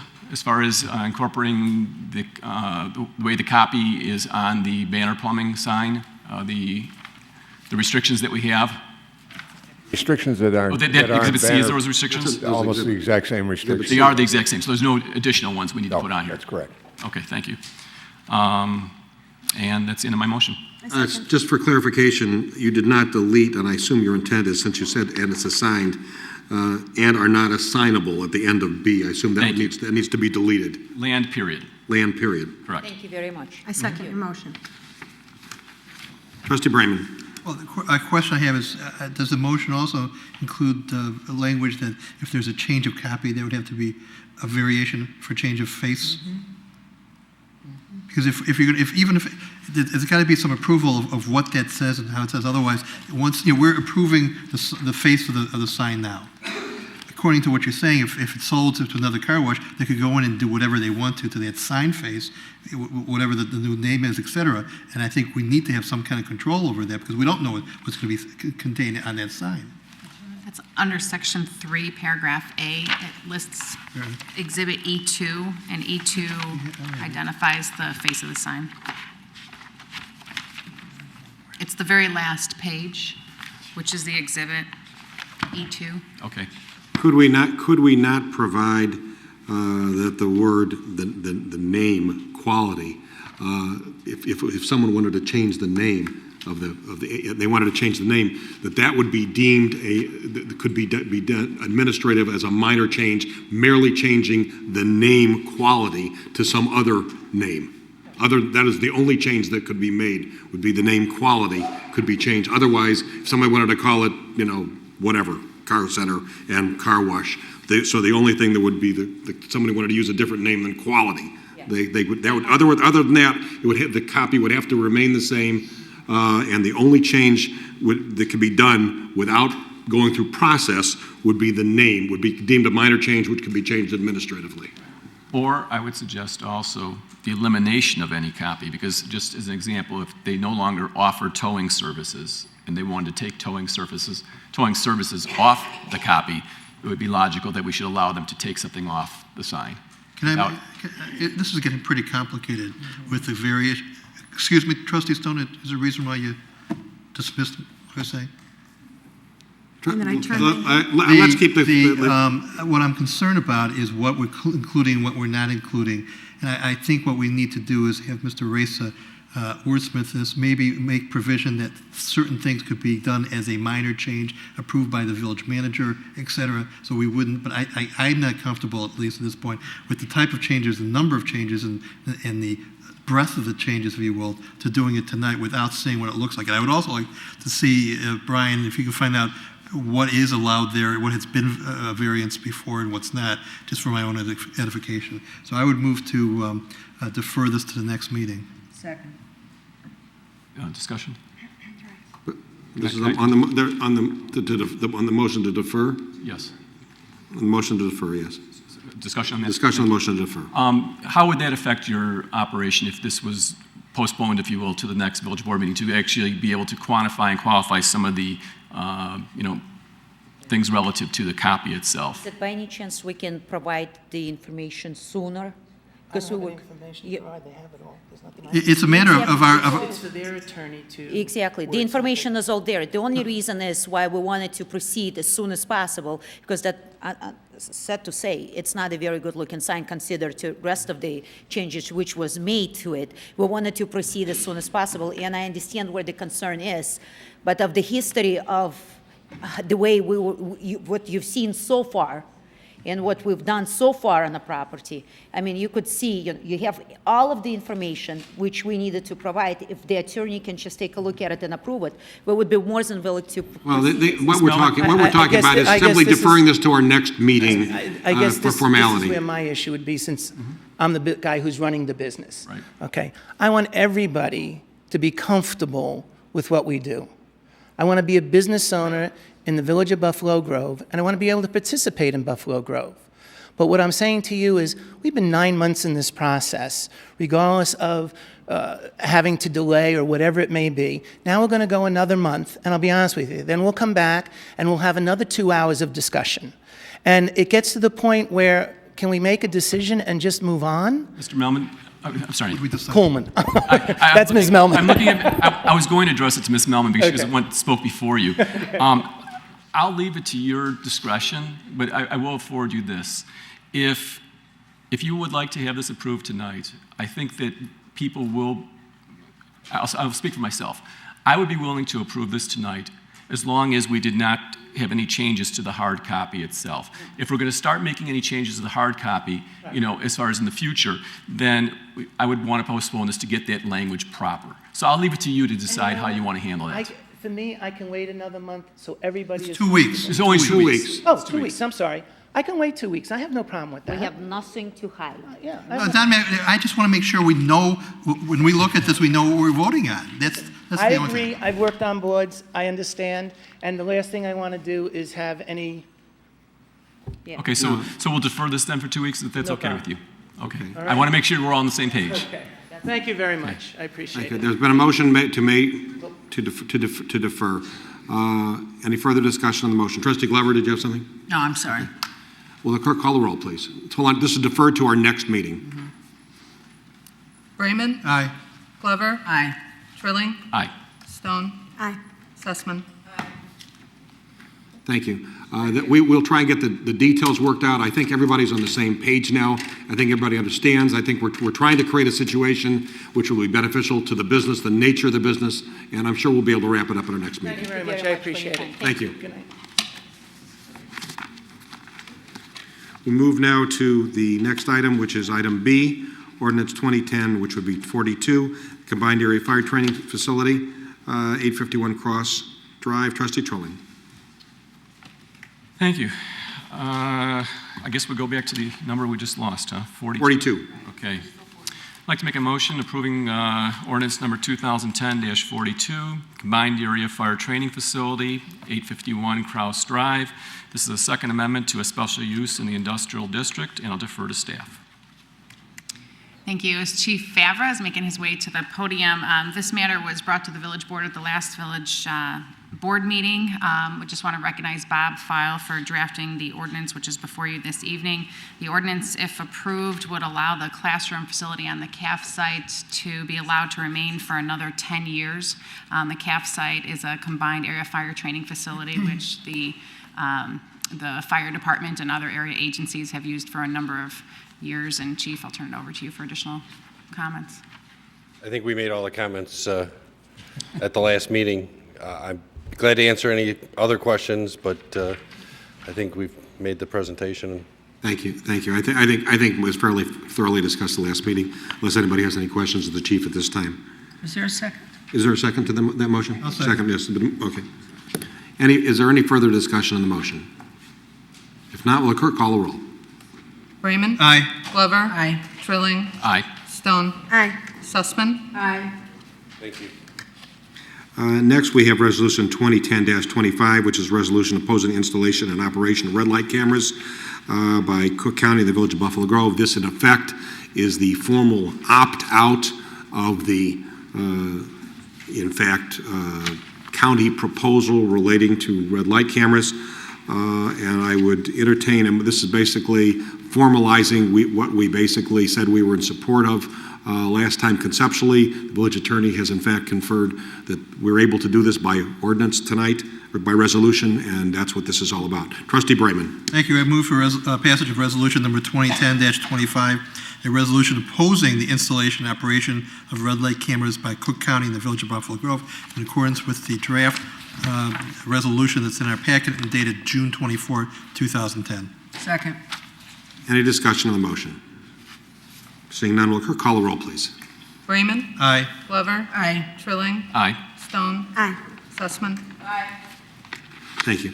We move now to unfinished business. We have award of bid crack ceiling program. Trustee Brayman. Thank you. I would move to recommend to award the bid to BEM Pavement Maintenance, Inc.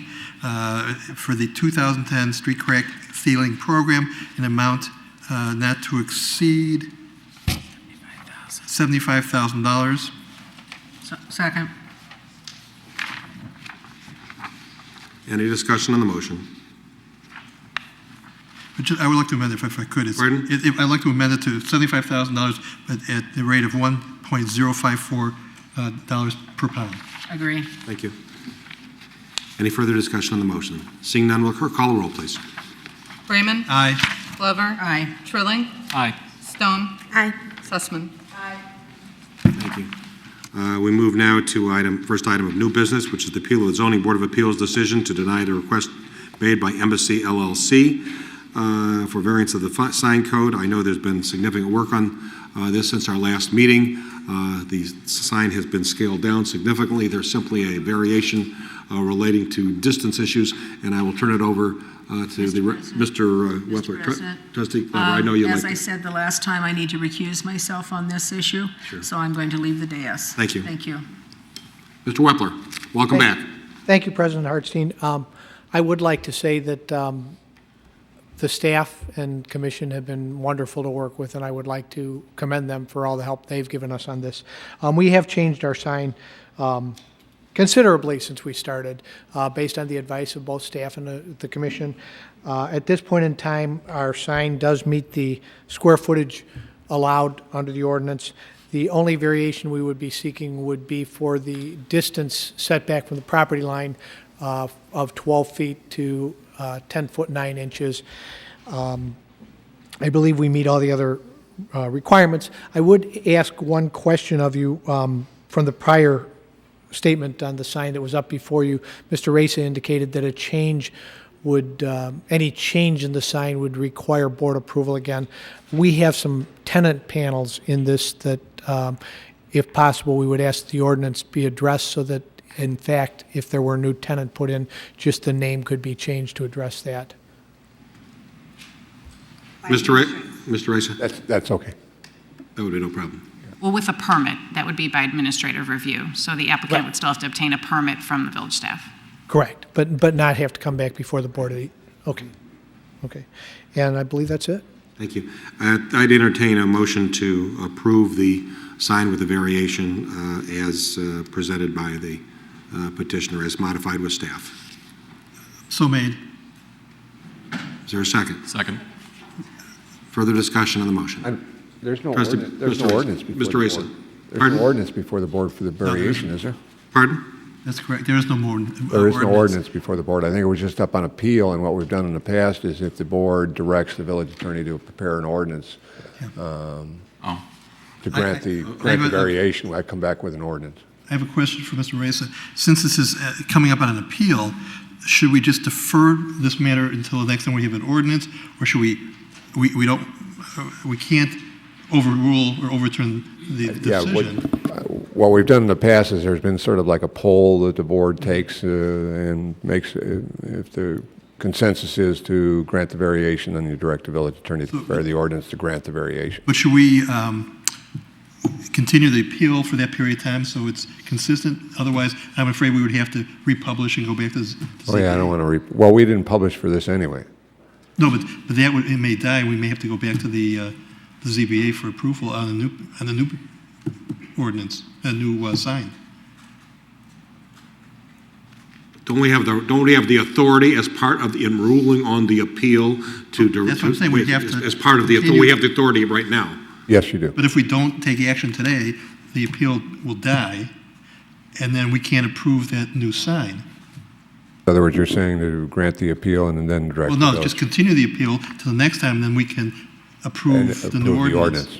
That'd be satisfactory. Would entertain a motion to continue the appeal to the next Monday and instruct the staff to prepare ordinance in accordance with the recommendations of the parents' recommendations. I would withdraw my other motion. Thank you. Is there a second to that motion? Any discussion on the motion? Seeing none, will the clerk call the roll, please? Raymond. Aye. Trilling. Aye. Stone. Aye. Sussman. Thank you very much. Thank you very much. Move on to item B, which is the acceptance of the comprehensive annual financial report for the year ending December 31, 2009. Trustee Brayman. I'll defer to staff. Mr. Anderson. Thank you. Attached in your packet is the fiscal year 2009 comprehensive annual financial report. This report summarizes all financial activities for the calendar year 2009. It was prepared by the village's independent auditor, Wolf & Company. And I'd like to make an introduction right now. We have a partner with us, Mike Senko, representing Wolf & Company, who will be available at the conclusion of my comments to answer any questions. Just a brief summary as to the composition of the audit.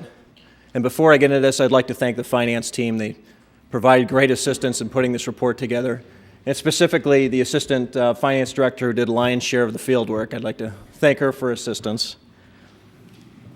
The basic financial statements are composed of three main sections. The first one is the government-wide financial statements. The second is the fund financial statements. And the final section are the notes to those financial statements. Within the government-wide financial statements, it really provides a kind of a 1,000-foot view upon the finances of the village. It really provides the financial conditions as a whole entity.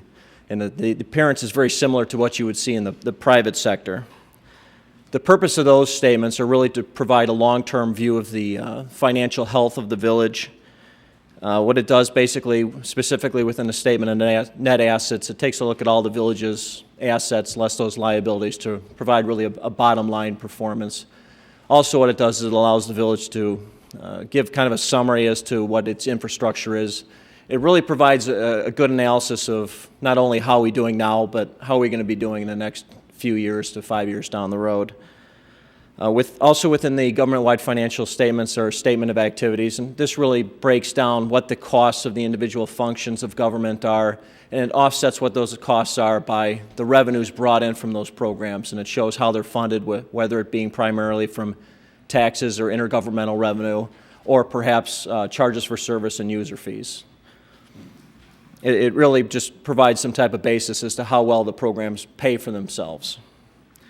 Within the fund financial statements, it's more of a near-term view of the performance of the fund or performance of funds within the village. It really kind of follows along kind of a budget mentality. It takes a look specifically within the year. How did we do within our short-term inflows and outflows? The last part of the audit really is just the notes to the financial statements, and what that provides is some basis for some of our accounting measures, provides some support to some of the details within the audit. Also within the audit are the auditor's opinion. In this case, it's unqualified. That's the most positive comment we can get. It's the comment we seek. And an unqualified opinion essentially means that the way we maintain our financials does portray an accurate representation of the actual financial condition of the village. Also within the body of the report and actually towards the front of the report is the management discussion and analysis, and that provides a narrative overview as to what took place during the fiscal year, and it also provides for some year-over-year comparisons. That being said, I'd like to introduce Mike Senko just to talk a little bit about the specifics of the audit, what took place, and what led up to the report. Thank you, Scott. Okay. First, Scott and I we didn't buy our glasses at the same place, just in case you were wondering. And change is difficult, they say. Listening to the sign discussion, et cetera, and the Cleveland Cavaliers obviously experienced change, but change for us was actually very easy. I hope the board feels that way, so I want to say thank you to President Harstein and the entire board for selecting us to do the audit this year. I know that sometimes it's difficult to make that change, but we appreciate that you made the change to us, and we truly enjoyed the process. Scott and Katie are first-class, A-plus financial folks. And what Scott failed to mention was within the report is your certificate of excellence in financial reporting that you received last year. We made a timely submission in the current year, and I don't see any reason why you again wouldn't get that in the future. So thanks, Scott, and to Katie. So from an audit perspective, what we like to portray is that an audit is truly an audit on a test basis. We've looked through procedures from a procurement, from a revenue, from a payroll perspective, in tested items on a haphazardly selected basis. And based upon the information that we've gone through, the information that we've looked at, and conducted about 4 weeks of field work overall, the procedures and the tests that we went through did not yield any significant problems from an internal control perspective. So, and from a financial statement point of view, what we do is we test your more material items, which typically is your cash and investments, your accounts payable, and make sure that all the expenses, all the revenue have been reported in all material respects. So that's, in a sense, and Scott had mentioned that earlier, the unqualified opinion in conjunction with your certificate are two of the best things to receive from an outsider's perspective looking at that report on a high level. So, again, I'd like to congratulate Scott and Katie on that certificate, the village and the board and the president and Gita on that achievement. And in conclusion, just thank you for the opportunity and open it up for questions. Thank you. Thank you. It does appear that you have the same pair of glasses, and you also have a similar view of our financial picture. I'd like to call Trustee Trilling. Thank you. I don't have a question necessarily about the accounting, but more so generically about how the rating agencies look at us and what importance that these documents play in the ratings that we receive, which then affects, obviously, our ability to borrow and affects the costs of borrowing. And I presume that these reports will provide a positive confirmation for Moody's and AM Best, I think, or which one? Standard & Poor's. I believe do they not provide that confirmation to be able to continue in the light that the rating agencies have looked at us in the past? Yes, each year they do have a continuing disclosure where they will look at the financial reports. Obviously, they'll look at the numbers as well, but they are looking for that unqualified opinion, and they are looking for that award that's issued. So it does play a significant role in maintaining a strong bond rating. Well, so it's nice to have both avenues, both the rating agencies as well as the people who are reviewing our accounting procedures, giving us positive ratings and recommendations. Thank you. Thank you. Trustee Stone. Hi, Mike. Nice to meet you in person. I didn't discuss this issue with you, and I would like to ask if it would be pertinent, since you are auditor starting this past year. An issue came up regarding which your employee, Scott Termine, my concern is that our purchasing policy, anything $15,000 and over, requires authorization. And in 2010, we had a bond issuance which concerned me with this, that we were spending money over $15,000 without getting the authorization. And Scott Termine, he did say, in his language, he said the policy is currently written, does allow for exceptions and indicates how those exceptions should be handled. It also specifies the current allowable exceptions to the procedures in the last paragraph excerpted below. So I do agree that if the village's intent is to allow for other exceptions beyond those currently listed, then those listed exceptions should be expanded. However, I cannot speak to the actual intent of the village or the board, so I would not say the policy must be revised. All I can say is that it should represent the actual intent and practice of the village. To the extent that you have identified transactions that you do not believe were executed in accordance with the policy and do not fall within the allowable exceptions, then those transactions could be questioned. My understanding is that they are 2010 transactions, so they are beyond the scope of our current 2009 audit. Therefore, I cannot currently say whether or not they are proper, since the policy indicates that waivers can be made if there is written justification. I do not know whether any such documentation exists. The issue is that there was a bond issuance in 2010. There was a $23,500 expenditure to Chapman Cutler, a $23,500 expenditure to attorney William Reza, and a $36,000 or $7,000 expenditure to Spears Financial. That within the bond ordinance, the board explained to me that that's where those payments were covered. But as you just heard with Scott Termine, when I brought it to his attention, our policy specifically says the only current exceptions of this procedure, and that's expenditures over $15,000, although competitive pricing is encouraged, are for the purchase of motor fuels, water meters, and the use of either state, federal, or Council of Government Contracts, GSA, or Central Management Services, CMS, that they have been obtained through a bid solicitation process that was conducted by those entities.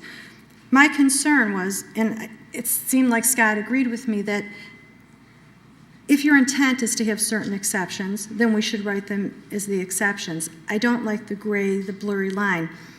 So your 2009 audit didn't speak to this, but obviously we're in 2010, and I had asked actually, I had hoped that the board could meet with you, and with your firm and talk about this, because I kind of stick to the letter of the law when it comes to things, and that bothered me. So for that reason, can I ask you to opine on that issue, if you would, just so that from here on out we'll have a handle on, really what to do. It feels to me that if this whole board and our administration tomorrow were to be replaced, by our policies, things would be amiss because there are expenditures that are outside of our policy. So that's what I'm asking, if you could address that issue. Yeah, as far as opining on it, I couldn't opine on something like that at this point in time. There's certain procedures and stuff that we have to go through to officially opine on something. Okay.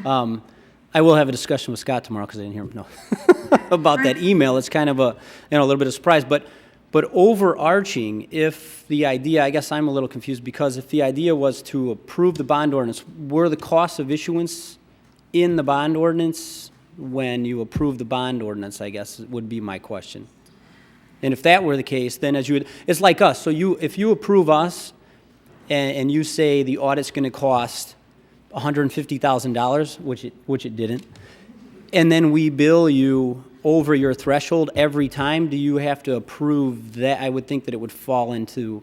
So again, I pardoned having a discussion, but that's. I hear what you're saying. The ordinance, as I understand when we passed the ordinance, the exact price, the cost that these fees were going to, the cost that we were going to be billed, those specific costs, Scott, were those specific costs written into the ordinance specifically?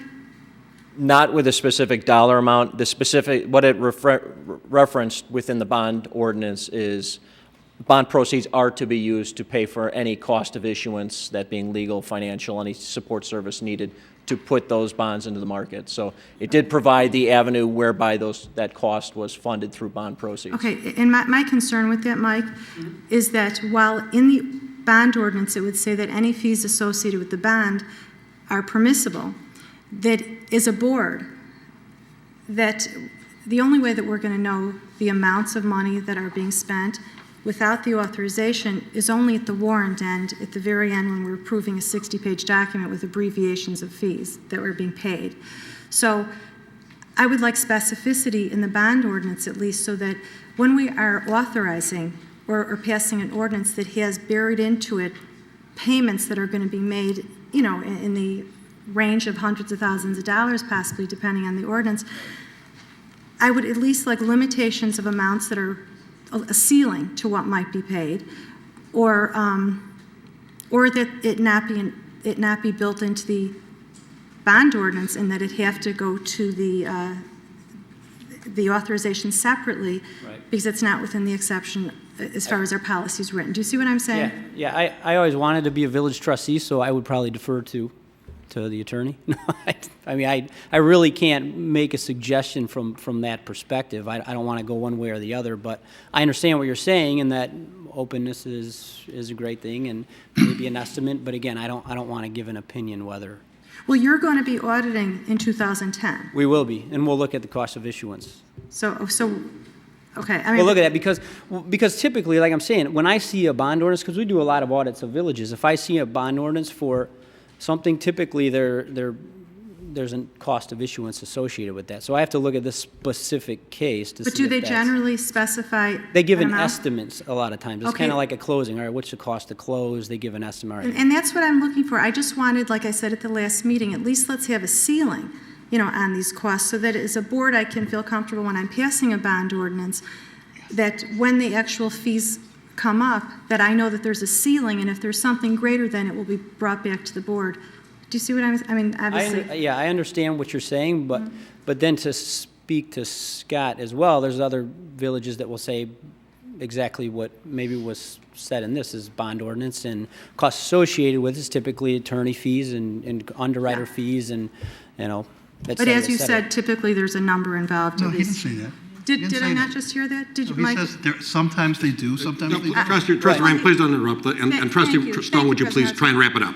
Mike, what I was saying is that I understand the fees that are involved. I believe I just heard you say that there's typically a number involved in that bond issuance that they talk about. Is that correct? Yeah, yes, there's typically costs Thank you. associated with the bond. I appreciate that. Thank you. And that's all I'm looking for is whatever the fees are, obviously people deserve their hard-earned money. I'm just wanting to know when we pass ordinances, the approximations, the ceilings, the something. I don't like to leave it that loose, especially when our policy is specific to anything over certain costs require board authorization, because you don't ever know. Obviously, if you have to make sure that the monies are controlled, they're taxpayers' money, and things do happen in government, so this is a safety to make sure that all things are being looked at before they're being approved. I understand your eye for detail, and as an accountant, I love that.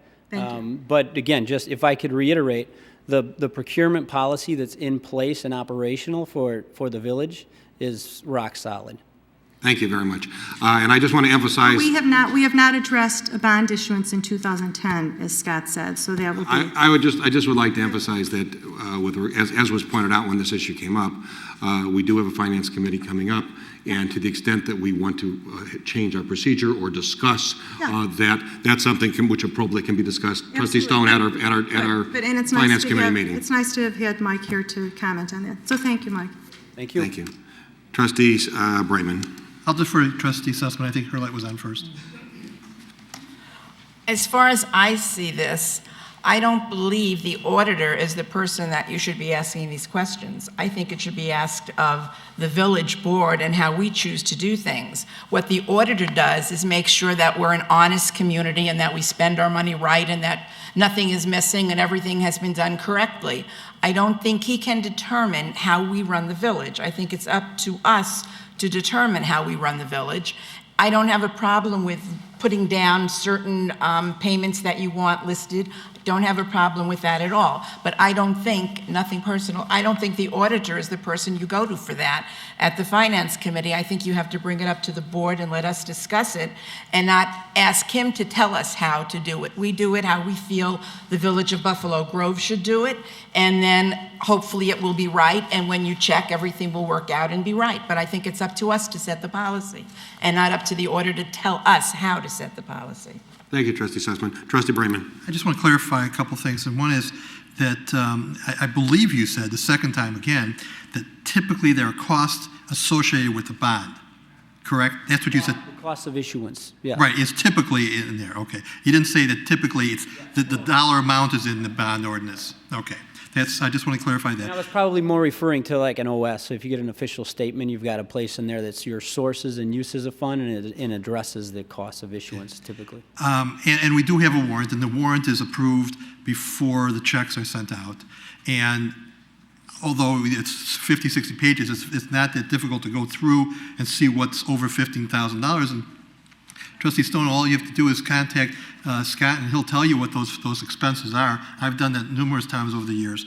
And lastly is, if we have a question, all we've got to do is just ask it. If you read the bond ordinance and it says costs are associated, all you've got to do is at that time or before the meeting say, what costs are we talking about? How much is the estimate? We do that often, for instance, on legal situations where we don't know if we're going to get into litigation. We ask the attorney, what's your estimate of what it's going to cost, so we know what we're dealing with, because there is no specific amount. So all we have to do ever is ask the question when it comes before us, before the board. It's very simple to do. Thank you. Thank you. At this time, I would entertain a motion to accept the comprehensive financial report. So made. Is there a second? Any further discussion? Seeing none, we'll call a roll, please. Raymond? Aye. Glover? Aye. Trilling? Aye. Stone? Aye. Sussman? Aye. Thank you. We move now to item C, authorization to bid the 2010 Parkway Tree Replacement Program. Trustee Brayman. Thank you. I would move to authorize the bid for the 2010 Parkway Tree Replacement Program in accordance with the memorandum from Richard Cool and the attachment for the specifications and instructions to bidders. Second. Any discussion on the motion? Seeing none, will the clerk call the roll, please? Raymond. Aye. Glover. Aye. Pilling. Aye. Stone. Aye. Sussman. Thank you. Trustee Trilling? Just one thing I wanted to add. Yes. Mr. Cool is in the audience tonight, and I guess I'm happy, Mr. Cool, that we're able to at least bring forward this particular item on the agenda. So, because I know last year we were not able to bring anything forward due to budget constraints, and I think it's a wonderful thing to have trees in Buffalo Grove and to replace the ones especially that are now dead or are missing. And I'd just like to thank you for hopefully saving us a lot of money and hopefully buying more trees. Thank you. Thank you. Thank you very much. At this time, Can I ask my question? Go, sure. How are we doing on the ash borer? Any additional trees we found? Okay. Any changes in science that would hopefully alleviate the problem? There have been some other chemicals that have come out, but they still haven't been proven to work. You know, it's going to take a couple years for those chemicals. There's a chemical out there now called Safari, which is a trunk drench that has promise. As soon as the Department of Agriculture says, yeah, it's good to go, maybe we'll look at it. It's still the cost. I mean, it's $795 a gallon. It only does 24 trees. It depends on the size of the tree. So you're still looking at a substantial cost to try to save your ash forest. As of this time, believe we've taken down 22 trees, all in the same area. And we're assuming, I read it, that in the authorization there are no requests for ash trees. There are no ash trees. Thank you. Trustee Stone. Rick, can you tell me when we were diagnosed with ash borer, when the tests were done, did you have a suspicion as to where the emerald ash borer had come from? It could have come anywhere. I mean, we just figured it was going to come sooner or later. So there was no location that you actually felt it was coming? No. Or that anyone in management thought it was coming from? Pardon? There was no one that stated in conversation when it hit where it was predictably coming from. We knew it was going to be somewhere over in that area, probably because of the train tracks and everything else, and with the different areas. It's an area. It's an industrial area, and the pallets are coming in, and everything else is coming in, and there's a lot of traffic out in that area. Yeah, we kind of So it was on Barclay? had an idea. On the Barclay? It was on Barclay. Mm-hmm. Okay. Yes. Thank you. Mm-hmm. Thank you. At this time, I'd just like to thank everybody for participating in a really important meeting tonight. I think we're very, very pleased to have our new village manager contract approved. We're very excited with our upcoming activities for the coming weekend for the Art Festival. And at this time, I would entertain a motion to go into... Excuse me. Trustee Stone? Yeah. It's new business. I would like to bring something up under new business. That's when I'm allowed to talk about something. Yes, Trustee Stone? Thank you.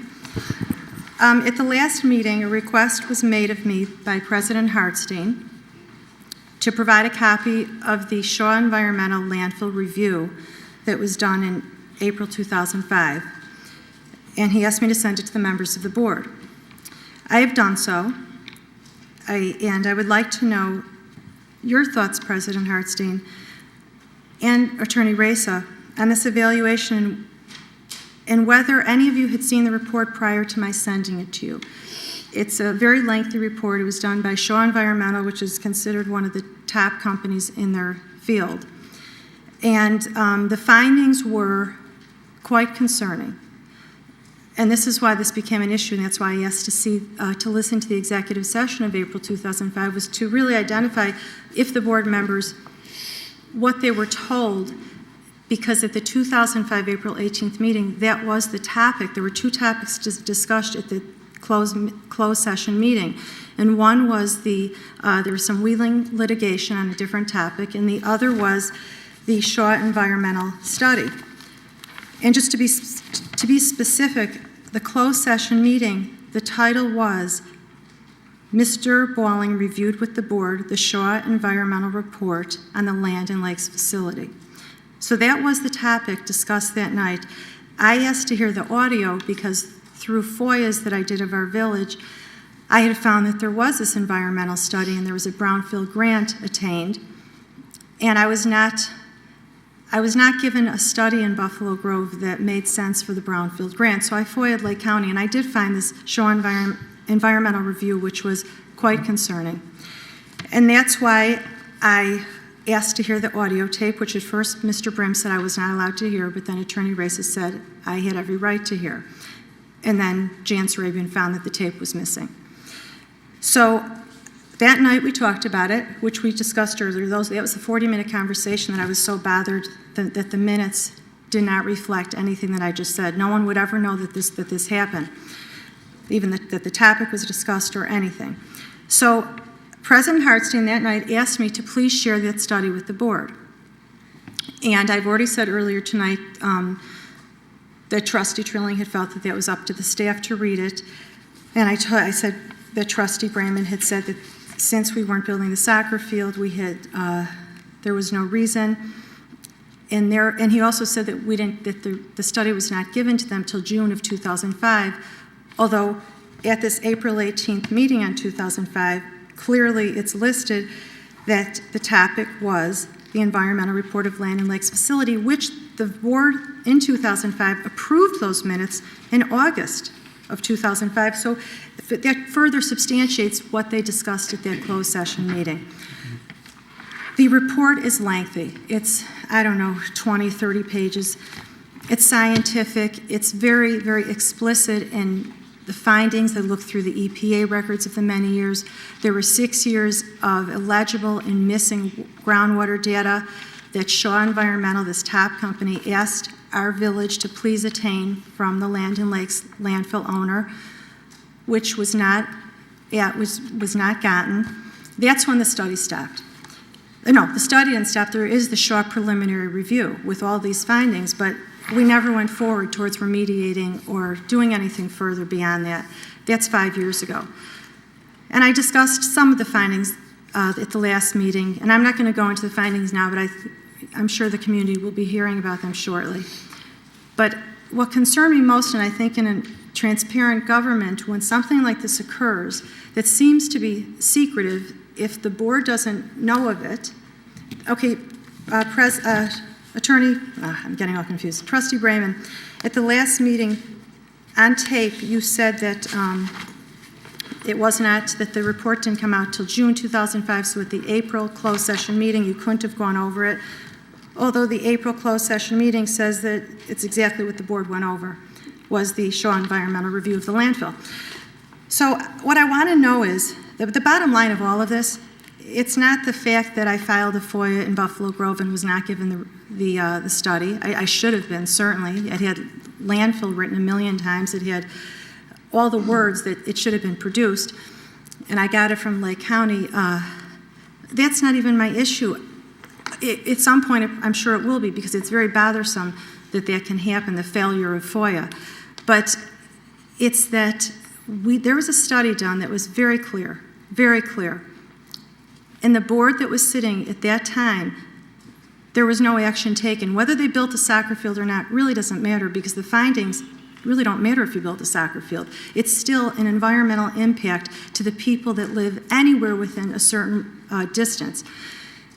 So I'm just concerned really what the board knew or what they didn't know. Maybe the board was not given all of the information. Possible, I don't know. That's why I wanted to hear on the audio. So the next day after the meeting, I sent the report, and I asked President Hartstein in an email, I said, had you ever seen this report? And he said no. Now, I said I do not recall seeing. Was my backwards. I'm sorry, he said I do not recall. That's true, he said I do not recall. Well, okay. He said I do not recall. Dan, if I can ask for the trustees to just, as well as being a trustee, I'm a citizen, and that's a concern to me. Why You're sitting here as a trustee and you have 22 seconds, and I started this 1 minute late, please. President Hartstein, at some point you're going to have to deal with this, and you know that. So I'm dealing with it right now, and you have 20. You have 10 seconds. Let me assure you, as I asked you today regarding the altered emails on the topic, that I would like to ask Attorney Race. I asked you to check with the state's attorney and the attorney general regarding the altered emails and all of the deception. Oh, what are you going to try to? Doing what you're doing now is very concerning. Attorney Race, do you remember the show review? To our citizens that have a right to know of the impact in their community, do you remember the Shaw Review? Remember the Shaw Review? Did you read the Shaw Environmental Review of the landfill in 2005? I don't remember, Trustee. You don't recall either? Is there anyone here that remembers? I didn't say it. I said I can't hear you. I said I didn't remember whether I read it or not.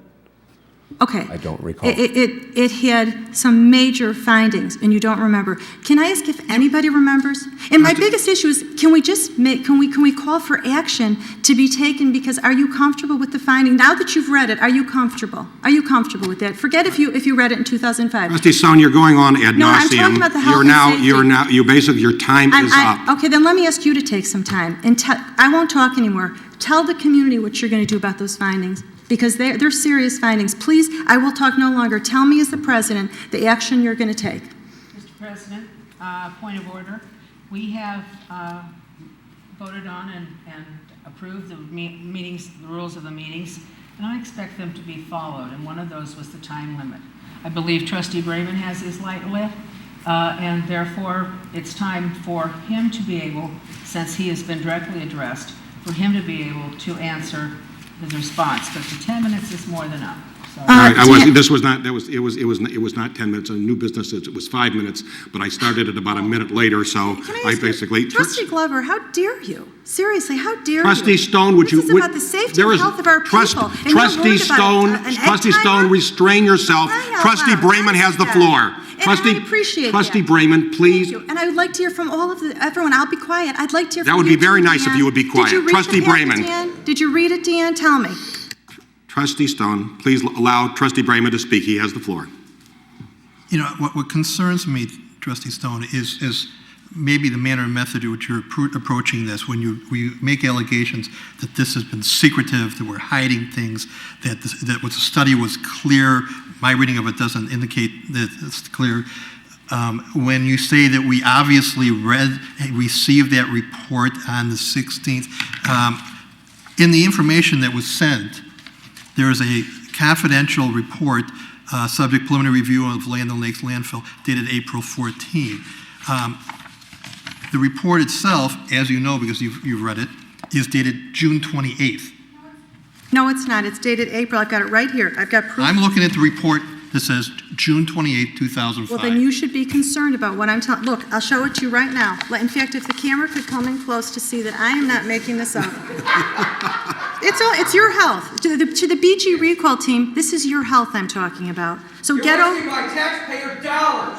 Really? Your health? Please, Wait, would Jim the Pollock, audience could restrain we invite themselves, him up to please? talk? I believe I have the floor. Commissioner Jim Pollock, come and talk to me about this. Trustee Stone, would you be quiet Yes. and allow Trustee Brayman to... He has the floor. Yes, but I'd like the camera. Would you please be quiet? I will ask you once again, for the last time, Trustee Brayman has the floor. If you'll note that it says there that there is a draft for 2005 in April, that it was, we don't get drafts. We get when it's received. On April 14th, there was a meeting apparently. 18th. Oh, okay. I'm sorry. Go ahead. Do you want to testify for me? Do you want to state what I'm going to say too? On April 14th, there was a confidential memorandum made by Mr. Balling. Yeah. If there was a report that would have been given to us, it would have been attached and it would have been carbon copied. On the bottom of it, we would have seen it. That's what he did typically and always did. We would have discussed it. We did not see it. My recollection is we did not see it at... Trustee Stone, please restrain yourself. Were you there? Were you there? Trustee Stone. No, you weren't, okay? Trustee Brayman, if this Trustee Stone, please, we are not... You know what the community thinks of what you're doing, President Hartstein. You just keep it up. I'll keep it up as long as I have to keep you in order. Yeah, well, let me tell you, when I'm standing up for health, you're gonna be doing this for a long time. That's another thing. This is outrageous. Trustee Stone, I'm sick and tired of you disrupting our meetings. I'm not disrupting, I'm responding to him. He has the floor. And he has the floor. You do not have the floor. I ask you to shut up. How dare you? How dare you? I must be more firm with you because you don't understand when I say cease and desist. When you buried such a study to tell me to shut up. Nothing has been buried in this community. Trustee Stone, I'm asking you nicely, please be quiet. We are trying to conduct the meeting. Trustee Brayman has the floor. You obviously weren't at the meeting. No. I don't remember seeing or discussing that report at that time. We discussed, as you saw from the confidential memorandum, Mr. Balling did not reference that report being attached. He did not give it to us, my recollection then. We did not see it. His suggestion was we wait on everything until we determine what the Parks District was going to do, which we did. I don't remember afterwards receiving that document. Now, since then, obviously, the County of Lake is charged in part of reviewing that situation and reviewing that property. They investigate that. They test it every month. You know that because you've talked to the people up there, correct? Of course. Yes. And they have not found any terrible problems. The Illinois EPA obviously is responsible for those things. I haven't heard them at this point in the last 5 years making any outrageous claims of any defect there. The U.S. EPA, I know you contacted, they haven't indicated any concerns. Those are the people who are charged with the responsibility of overlooking the health and welfare on the EPA for that site. They apparently have not found it to be a problem. They're investigating it on a routine basis. I don't have the expertise. I don't know what your degree is, if you have an environmental engineering degree. I assume you don't, okay? I don't either. I leave it to the experts. The experts in the EPA, Illinois and the federal EPA, they're responsible. They haven't indicated anything different. This report obviously has gone to the county. So if there was a concern that they would have addressed it. To say that we don't care about the health of the community is just absolutely ridiculous. And you know that. It's nice for you to try to say that you're the only person in this room on this dais who cares, but you know that's not true. I was trying to identify by the audio really what took place is, that's why I asked for the audio. I was not accusing any of the trustees. Well, that's what you say, but that's what you do say. Because I expected 3 weeks ago that you were going to...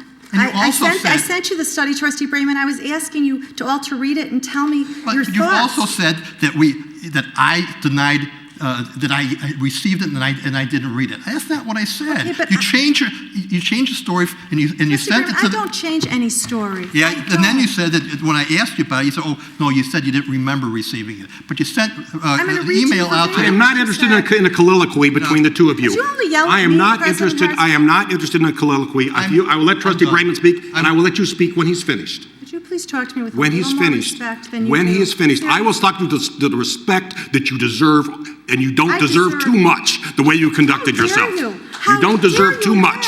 You don't deserve too much because you're disruptive to this meeting, and I'm sick and tired of it.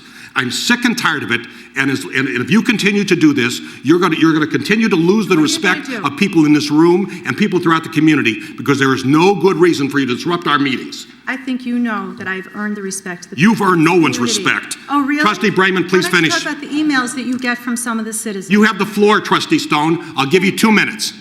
What do you mean you'll give me 2 minutes? That's exactly what I'll give you. I'm the chair. I give you what I want to give you. Yourself is more damaging than you could ever do to me, just so you know. Pardon, was that? What you're doing to yourself is more damaging. What I'm doing myself is trying to take back control of this meeting, which you are disrupting time and time again. Well, then you know what? When we're talking about a different issue than a landfill review, please attack me at a different time. But when we're talking about the landfill review that was done in 2005 that had distinct problems, not minor ones. Trustee Brayman, specifically to your point, you're saying, how am I finding, am I an engineer, am I an environmentalist that I would have authority? No. But I sent this study to Albert Ettinger, who is a senior attorney at the Environmental Law and Policy Center, downtown Chicago, a highly regarded environmental attorney. And he sent it on to Matt Dunn at the EPA, who's the chief of land and air or water, whatever. He's the head guy there. And I'm not going to say what he wrote to Matt Dunn, but he found serious concern with this. So I will defer to him. I also did have other engineers read this, although you don't need to be an engineer. And if I can ask President Hartstein, if you would allow, rather than the community doesn't know what the review says, certainly they can read it. It's really in terms that anyone could understand. Please do me a favor and post the report on our website and let the people know for themselves what is at that landfill site so they can understand that Shaw Environmental, when they did this report in 2005, that this board were not clear on who recalls or who remembers the report, but there is a report. So I won't test anyone's memory. I'm simply saying it is. And it's April 2005. And I ask that if we're an open and honest government, please just upload this to the village website and let the people for themselves decide. Because this is getting to the point where I'm very skeptical and leery about who knows on this board or who knew and why was this not brought forward, why wasn't action taken. And because the audio is lost and missing, we won't know what was talked about in that meeting. But I can tell you that there was an email that Trustee Berman's not here tonight, so I won't bring up an email that I read from 2005 because he can't answer to it, so I won't bring it up. But I believe that there was knowledge of this study. I mean, I'm not going to say that everybody read it. Maybe you didn't. I believe you certainly should have read it because we did annex in this landfill. So you do want to know what you're bringing into your town, because if there's a huge problem there, you really don't want it called Buffalo Grove Land and Lakes. You know, I would think you wouldn't want that. And you did this out of due diligence, and you got a grant because it was to clean up the problem there. So that is not true, Trustee Stone. Okay, let me read to you then the grant that you received, that we received money on. We took the money. The grant, I will interrupt you and explain very clearly what the grant was for. The grant was to pay for a study that was requested from the county of Lake, and we did not use the full amount because we decided not to proceed when in fact, as was pointed out to you time and time again, that this was contemplated that there was going to be a purchase with the Park District. We did not proceed with that. As also has been pointed out quite succinctly from a gentleman who testified, to the attorney who testified before us relating to annexation, who's Mr. Friedman, who had done countless annexations in our community and throughout the region, that the time when people do these particular types of studies is when someone is purchasing property or when someone is loaning money, whether it be a bank or whether it be a purchaser. We were neither of those when we stopped. Therefore, we were not doing anything out of the ordinary and not proceeding. Next of all, I'd like to emphasize that you make much ado of nothing. Well, first of all, this particular preliminary study, which you refer to, and I acknowledge I do not recall seeing this particular study. Did you read it though, Sam? Yes, I read it word for word recently after you said it to me, and I can tell you I have no concern whatsoever. Because that particular study was prepared in 2005. In 2005, as we've explained, it was in connection with a purchase. We decided not to proceed with that purchase with the Park District. Therefore, there was no reason to proceed. Next of all, with regard to that particular study, there is much in that particular preliminary, and it's referred to as preliminary, which you referred to the document of April, which I don't recall seeing, is that it was speculative at best. They say, we would recommend, and I remind you, this was an engineering firm. That is their business. They're in the business of doing studies. That's how they make money. That's how they make their living. So therefore, before they were going to make a more complete analysis, they recommended that they do certain studies. They recommended there certain tests be done, more wells be dug, and so on and so forth. Well, we didn't do it. It wasn't done because we didn't pursue it further. This was there was nothing whatsoever in that particular in that particular study which would emphasize that there was any major problem. Going back to the meeting and the confidential memo which Trustee Brayman referenced earlier, it's important to emphasize, and I can tell you based upon the standard procedure, as he pointed out, if we were going to have a study presented to us for review, it would have been attached to a confidential memo. There was no attachment. Moreover, that particular confidential memo, which you conveniently did not describe when you described some of the documents you produced, it specifically said, coordination of time and contact with the property owner and the Lincolnshire Buffalo Grove boundary agreement would suggest we sit on this until after the first week in June. That was a recommendation of the village manager, and based upon that particular language, it appears quite clear there was no intent on the part of the village manager to have any extended discussion or presentation to the village board at that particular time, at that special meeting, or excuse me, at that executive session meeting, because he felt that it wasn't an appropriate time to do it. As was pointed out earlier, the letter which was received, and I don't recall whether we actually received it or not, it was issued on June 28th. I know I've seen it recently. Which Trustee Brayman was referring to as a report. Once again, it was making recommendations. The other thing which is really important for everybody to understand is this was back in 2005. Now, in 2005, we were trying to purchase the property. We didn't purchase the property with the Park District. Subsequently, and all along, we had a desire to bring the Land O'Lakes property into the Village of Buffalo Grove. Why? Because we care about the economic development of the Village of Buffalo Grove. We care about bringing taxes into the Village of Buffalo Grove. We care about developing the Milwaukee Avenue corridor. In order to do that, you need to have frontage on a major thoroughfare. That major thoroughfare is Milwaukee Avenue. So it was always our motivation to somehow, some way, ensure that that particular property, which is valuable commercial property, the frontage along Milwaukee Avenue, would come into the Village of Buffalo Grove, so at some point in time, we would be able to generate significant tax dollars to help pay for the cost of government in Village of Buffalo Grove, so that we could keep our taxes down and bring our tax base up. That was our goal. That was our objective. We continued to work on that particular project time and time again, and ultimately in 2008, we succeeded. We had an annexation, we had hearings, and there was a proposal which came forward by that particular owner of the property, was to basically transfer the transfer station, which is on the property, on the current site, to the other side of the property, and propose to develop commercial land along the frontage, which was our goal, which would be of great benefit to the Village of Buffalo Grove. Unfortunately, as we all know, the economy tanked, and as a result, during this interim period between 2008 and now, we have not had the benefit of been able to see that particular property develop. I am still quite hopeful. That sometime in the near future, as the economy turns around, that we will have the benefit of the development of that particular land, because that's what this is all about, the development of that land for the economic development of the Village of Buffalo Grove.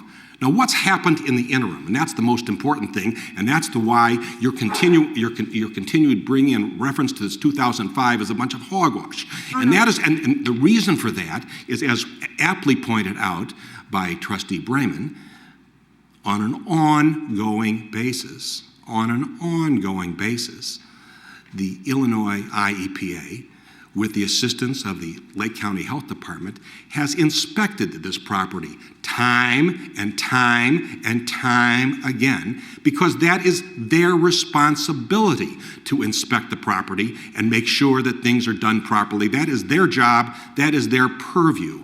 They have done that, and they have found that there is no problem. Yes, I can't say that there weren't some violations at a couple points in time, and those things have, whatever they have been, have in fact been cleared up. But the fact of the matter is, they have given a clean bill of health to that particular site. That's what they do on an ongoing basis, month after month after month.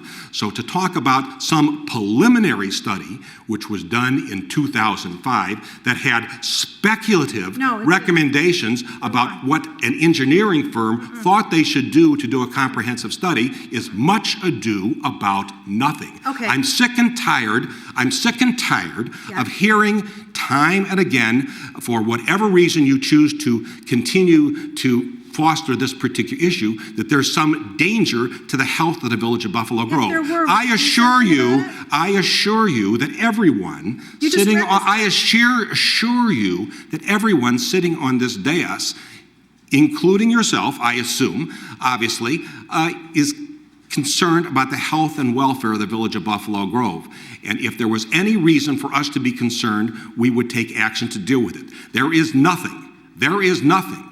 no fact before us Yes, there is. that would give us reason to have concern about the health and safety of the village of Buffalo Grove, and for you to suggest otherwise by innuendo, by assertions, by suggestion. It's not suggestion, it's fact, and I'm going to say it right for the public to hear. And you just read the study for the first time. I have been looking at this study for quite a while. I have gone to top engineers to read this study. So President Hartstein, with all due respect, you yourself admitted you just read the study for the first time. Now let me just... I didn't say that. I said I did not recall reading it before. It was 5 years ago. I did read it last week. I read it again after it was sent to me. Whether I read it before, I do not know. I do not have any recollection of reading it in the past. Okay, so I am just asking you to consider that this study, a couple things, President Hartstein, because we drink Lake Michigan water in Buffalo Grove, but Riverwoods, unincorporated Deerfield, and Prairie View do not drink Lake Michigan water.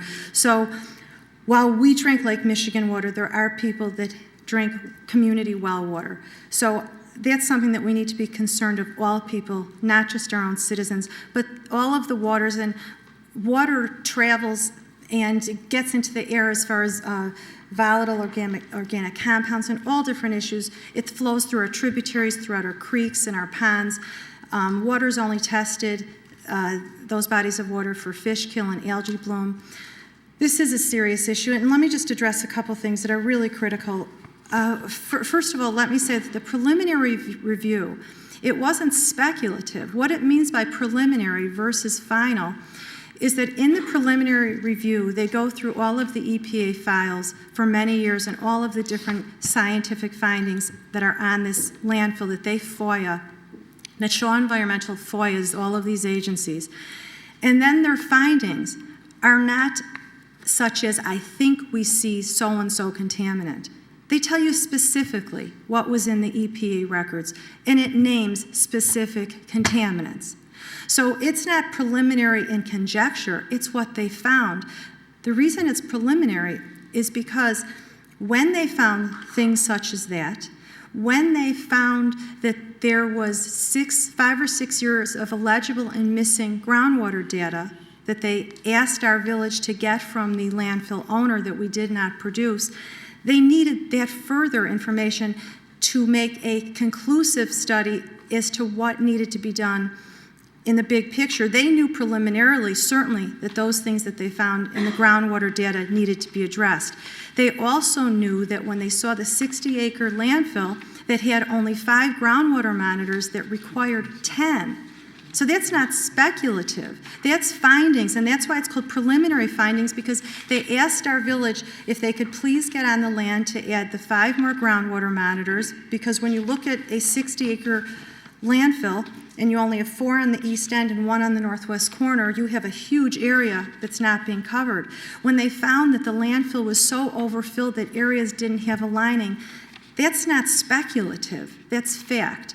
And to prove what I'm saying, I am begging President Hartstein to simply upload the entire FOIA document so that you can read start to finish what it is that I have read and what I've brought to experts. Furthermore, because this way there will be no confusion and everybody could understand why it is that I have, from January on, the time that Manager Brim altered that email, that is why I knew something was wrong. All right, let me interrupt you right. I want to interrupt you right now because I'm going to interrupt you right now because you made a statement and I want to clear this. I want to clear this up once and for all. Once and for all. Once and for all. Trustee Stone continues to speak by innuendo and suggests of the altered emails suggesting by innuendo that there's something that was done that is in fact dangerous or of great concern to the community, that something was hidden. Well, let me just tell everybody what this purported or what is referred to time and again as the altered emails. I want everybody to understand what I want everybody to understand what Trustee Stone is talking about, because I'm sick and tired of it. What she talks about is the altered emails, is there was an email that was sent on December 14th of last year by Mr. Brim to the owners of Land O'Lakes, expressing that there were some concerns relating some odors on the property. In that particular email, it said that there had been complaint in the complaint, and I verified that this was sent and received by Land O'Lakes. It said that there was a complaint by a trustee, and that's what it said in the email which was sent to Land O'Lakes. That email still exists. It's never been altered. It's never been changed. The only email which was sent to Land O'Lakes was the one that said there was a complaint by a trustee. Now, what trustee is referring to, Trustee Stone is referring to when she talks about the altered emails, which I'm sick and tired of hearing about, which is basically sometime thereafter, an hour and sometime 10 minutes. thereafter, the village manager sent to Trustee Stone, who was harping on this particular issue at the meeting, that basically said, this is a copy of the email. Now, I don't know, and to this day we do not know exactly how it was changed. We do know that it was contained in an email from Mr. Brim to Trustee Stone. Whether someone else did it, whether he did it, it did come from his computer, and it did have include in the email to Trustee Stone a copy, what purported to be a copy of the email, which was sent to Mr. Hanley at Land O'Lakes. What was the change? What was this horrible, terrible, onerous alteration? Well, there was somehow someone, for whatever reason, whoever it was, whether it be Mr. Brim or anyone else, in the email, the copy of the email that was sent to Mr. Hanley, not the original email, which still exists, it changed, it added, it didn't distort. Matter of fact, it corrected the record, quite frankly, since Trustee Stolman had also complained and expressed concern, not Trustee Stolman, Commissioner Stolman at the Lake County Board had also expressed a concern to Mr. Brim. And the copy of the email said, instead of saying that the email said just a trustee complained, the copy of the email inserted and complaints by Commissioner Stolman and Trustee Stone. That is it. Correct. Pure and simple. That is the extent of the alteration, this horrendous alteration that everybody's talked about. We have talked about this particular concern. We've talked about it in executive session. It's been dealt with ad nauseum. We've talked about it. We've made inquiry as to what the facts were surrounding this particular issue. It's done. It's over. Now, I know that Trustee Stone doesn't believe it's done and over, and she wants to continue to bring it up, and she wants to suggest that there is some problem, there is some terrible thing that happened here. There's simply a matter. Now, obviously, I'm still perplexed and bothered by the fact that the copy of the email that was sent to Trustee Stone was somewhat different than the actual email. But in the big scheme of things, there was nothing substantively that had any effect upon anyone other than telling or affirming to Trustee Stone something not which was inaccurate, which was more accurate, in addition to herself, who had made a complaint. Commissioner Stolman had made a complaint. That is the sum total of the altered email issue, which is brought again time and time and time again. It's much ado, once again, much ado about nothing. Well, President Hartstein, and I appreciate you finally addressing the issue tonight publicly. And yes, you are right. I never thought that the alteration in the email was of any great consequence. Oh, no? Yeah, let me finish, President Hartstein. What it did was, it tipped me off. It's what tipped me off to that something was deceptive. Because it's true that when Manager Brim, he wrote to Land and Lakes and he said a trustee had brought him complaints that Rick Rubenstein, the businessman, had been impacted by. And then an hour later, he forwarded that email to me, and he changed the words. Now, I didn't know of that until at the January 18th, or at the January 18th meeting, if you remember back, when I said, we were talking about the odor issue because Rick Rubenstein came very upset that it was really intense for their business area. And Trustee Berman said, well, let's involve Lake County Commissioner Stolman. And I said, actually, I did. I called him back in December, actually December 12th, at a wrestling meet when Rick Rubenstein approached me. I didn't know him and he didn't know me, but he knew I was a trustee. And he said, I contacted Manager Brim 3 months ago about this intense odor. It's terrible. And that's when I called Lake County Commissioner Stolman right from the wrestling meet. And I left a message, and then Dave Stolman, Commissioner Stolman, called Manager Brim on Monday, December 14th to say, hey, you got to call this man Rick Rubenstein. He's very upset. So what happened was Manager Brim wrote to Land and Lakes, Marty Hanley, the brother-in-law of the owner, I guess. He's the president of the company. And he wrote to him and said, a trustee had brought me complaints from a businessman, Rick Rubenstein. And then an hour later, an hour and 10 minutes later or so, at about 3:30 p.m. on December 14th, he wrote to Mr. Hanley. And at 4:38 or so, he forwarded that very email to me. Now, I didn't know. It wasn't that very email. Okay. It was an email that was somewhat different. Okay, excuse me. Let me be absolutely clear on this point. And President Hartstein, I forgive that you don't understand emails to the extent, I mean, I know that you don't, because I know I've heard you say gigabytes, so I know that you really don't completely know what I'm saying. But when I write... Of course, I couldn't be as smart as you are. No, I don't mean that. I'm just talking about the technology. When it comes to email, you're just not, you didn't know this part of it. But if I write an email to Bev when I go home tonight, and I talk about a specific whatever happened at the meeting, and then it can be changed. Anyone can change the copy. I understand that. I'm trying to let the citizens understand. So, President Hartstein, please stop interrupting me. So, if I then an hour later forward that on to President Hartstein, and I alter the copy of that email, that's an official email regarding an issue in our community. Now, the issue was for me, and lo and behold, I was right. When this happened in January, and I realized that there had been an altered email, and at the January 18th meeting, when Trustee Berman said, let's involve Commissioner Stolman, and I said, I did call Stolman, and he did a great job, actually, because he got right on it, and he called Manager Brim. And Manager Brim sat there before all of us and said, he never called me. And that's when I looked at him, I said, what? He said, no, he never called me. And that's why I went home, I forwarded the email on that night to let our board understand that this is what took place, because back in December, it was only a small odor issue. Little did I know what was going on. So that's the point of the email. And I just wrote to President Hartstein yesterday and to Attorney Reza on this whole issue regarding the altered email. There's so many deceptive things that have gone on, and I've actually asked them to please consult with the state's attorney and the attorney general.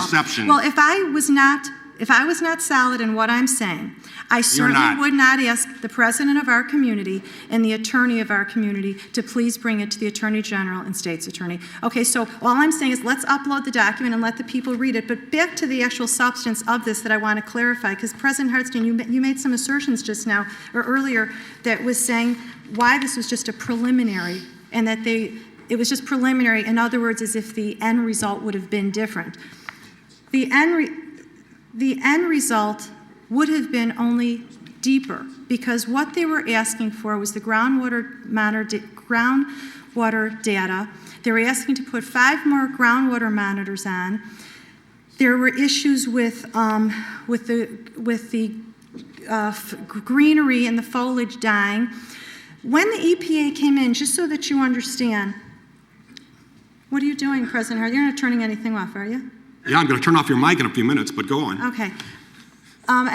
Anyway, the point is that the EPA, when they came in, they were looking for just gas leaks and leachate seeps. They were not looking through what Shaw Environmental did, which Shaw Environmental had many, many banker boxes filled with information that when I found out about all of this, I called Shaw and I said, because I was reading emails about these banker boxes, and I said, where's the banker boxes? I found out they weren't here in our village. I asked Shaw to please deliver them. With President Hartstein's, I asked actually to pick them up. He wouldn't let me pick them up. He wanted them delivered. I said, could you please have them delivered sealed? They were not sealed either. Either way, anyway, let me just say specifically that when we went into this, when we went into this, Bill Brim specifically said, the village believes that proper due diligence that can only be determined by a review of environmental environmental records for the site must be followed prior to any final annexation and development proposal.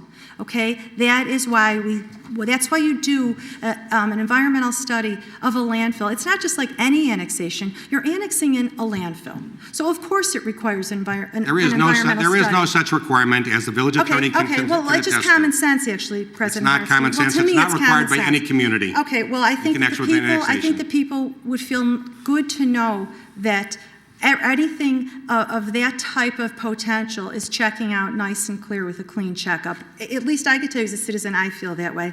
Furthermore, let me just say that without naming, I just want to be clear that when you say that we went into this only for the soccer field, we got the Brownfield grant only for the reasons that you stated earlier, let me just tell the community, intergovernmental agreement between Village of Buffalo Grove and Lake County.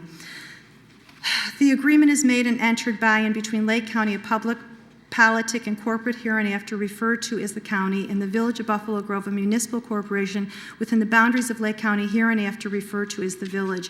Whereas both the county and the village are governmental agencies of the state of Illinois vested with authority to protect and clean the environment and the groundwater. And whereas the village has determined that there is a need for an environmental study at Land and Lakes No. 5 Wheeling Facility in unincorporated Deerfield, Illinois, the site, which will result in the protection of the environment and a clean groundwater supply for Lake County.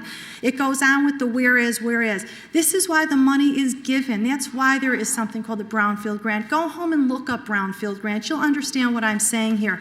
Truly. Money was given for the purpose of doing a study. Identifying. The purpose of the Brownfield Grant is to identify contaminants and remediate them. Remediate means clean up, make it safe, because the impact is something that we all need to be worried about. At every landfill, that is something that when it's filled, and some of the findings here were actually that the violations that were found, let's say, whether it's EPA or the Lake County, what happened is we have a delegation agreement. At a certain point, some counties have this where they decide, or by delegation agreement, they're given money by EPA and they do their own inspections. So Lake County does our inspections. At a certain point, it was EPA doing our inspections. Then when we had the delegation agreement, then Lake County, Mike Kuhn, who's in charge of it, started doing the inspecting, or his inspectors did. There were problems found that were noted in the history at one agency but not at another. Shaw cites that too. There's many things that Shaw talks about. You can see the size of this. All I'm asking at this point, I want our president, our board, if they never saw this in its entirety or didn't feel it was necessary because we didn't build the soccer field, I want them to look at this separately and understand the impact to environment and to people, and whether it's Buffalo Grove proper or unincorporated Deerfield or Riverwoods or Prairie View.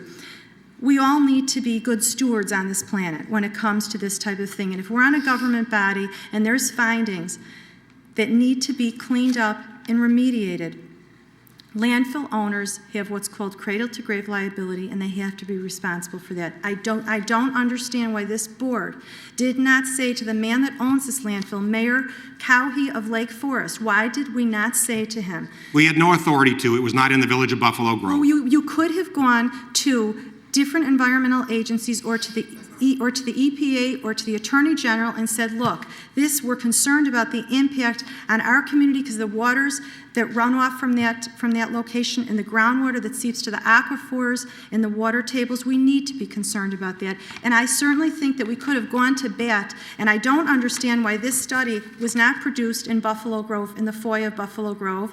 First of all, because the deputy village manager or village manager pro tem will attest to the fact, as I've confirmed with her on numerous occasions recently, at no time that particular report was not in the possession, were not in the records of the Village of Buffalo Grove. Now, I don't know. I do not know the reason why. Okay, that's not true. I'm just telling you that that's what I've been told by our. Let me clarify. Let me enlighten you, because you know I did the FOIA of Buffalo Grove with thousands of emails, and I read. And the FOIA did not include that. Yes, it did. President Hartstein, let me tell you, because you don't know this, and I understand you're a busy man, you're an attorney, you do a lot during your day. I have spent an inordinate amount of time reading all sure have. this. Yes, I have. And you know what, for your good health too, so try not to laugh at that. Think about that, President Hartstein. Let me tell you that there is an email that specifically says, because I considered, did we get this?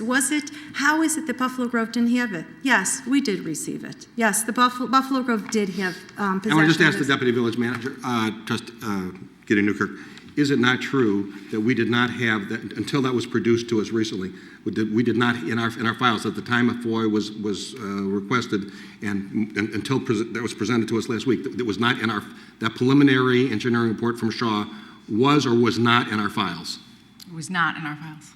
Thank you. But I understand that it was not entered into it, but Bill Balling or Bill Brim, there's an email that says that they received the report. So you can figure out why that happened. I don't know, President Hartstein, for the same reason that 3 weeks ago I said I wanted to hear the audio tape that, as we know, was missing, because I wanted to understand what the board knew and what they didn't know. And this is the truth. So help me God, this is the truth. Please put it on. I think we're getting on ad nauseum, and I'm going to let some other people. Okay. I'm going to let some other people talk because we've been going on ad nauseum. Finish my sentence before you just. You can finish your sentence and then let somebody else talk, please. Okay. So in closing, I'm asking you to please upload the document, the entire FOIA document, for the citizens. They have the right to see in their community. It's sunshine, it's transparency. This is FOIA-able to anybody, so I'm not asking you to put something that is not public knowledge. Please put this up and put this to rest. Let the people decide for themselves,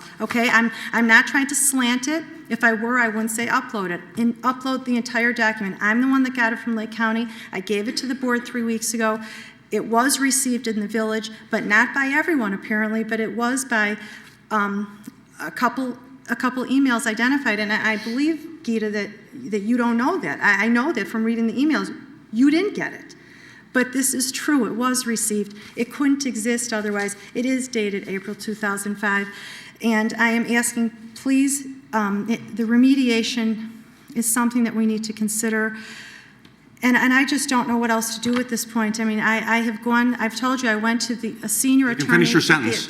I have gone to people that I don't know, that are environmental attorneys and work in environmental agencies in Chicago, just concerned about the environment. And they were concerned enough to send it to Matt Dunn at EPA with their notes of their concern, not just saying, here, look at this, but actually making statements that were very clear. Please finish your sentence. Okay, please. Okay, can we please? Yes, we can. We can please go on if you could finish your sentence. Okay, President Hartstein, aside from just battling me on this, can I ask you to please talk to an environmental company about what we should do? I'm just asking you to please consider that. Would you please? I don't want it to be a personal thing between you and I. I'm concerned about There's nothing personal between you and I. This is a matter of how you're conducting yourself. Okay, but obviously you're angry at me about all this. I'm asking you, would you please? I'm not angry at you. I'm just frustrated. And you know I'm frustrated too. If you only knew how many hours a day I spend on this, I know this inside out. I know. But it's for the health, because I do take health issues very seriously, as we know. We've all got our own shtick of what we're into in life. Some people like art, some people get into health issues, some people like numbers and finance. I do take a serious position when it comes to health issues, so I am just beside myself.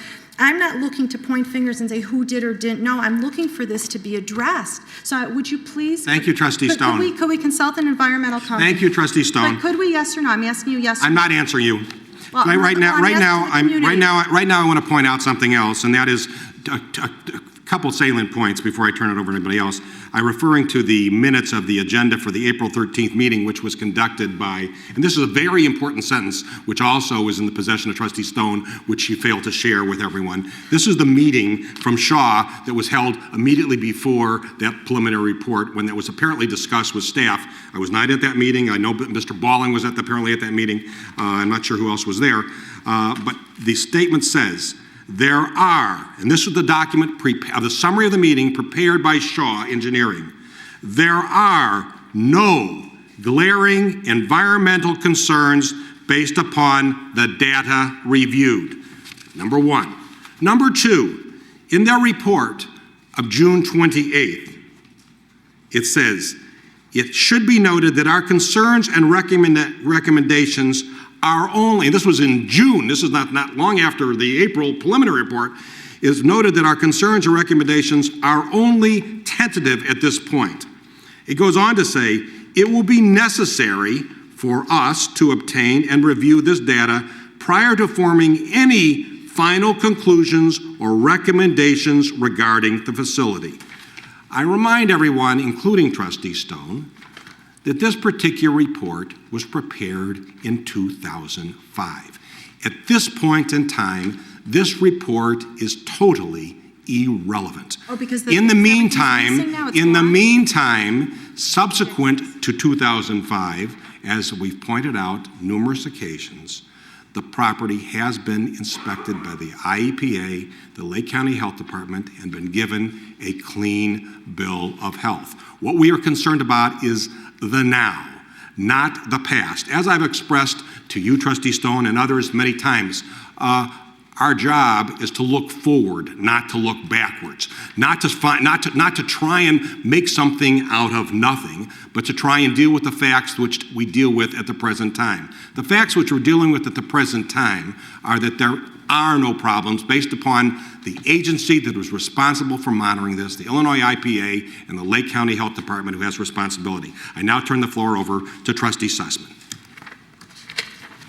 Well, I can only tell you, if you called on me before, what you read I had in front of me to read before Trustee Stone started speaking.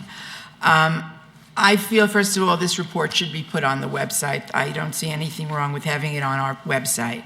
As far as the audio tape goes, I have been reading this report for several days. I have spent an enormous amount of time looking up vocabulary words that I really didn't understand and needed to look up the definitions of.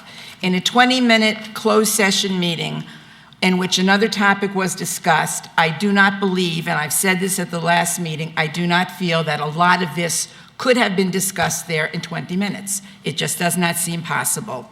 I am not an environmental attorney, and I really did not expect to talk about this tonight because I wanted to go over all of my notes. So I really need you to just give me a chance to go through some of the note-taking I've taken on some of the pages so that I can share it with you. A lot of the wording in this report is very tentative.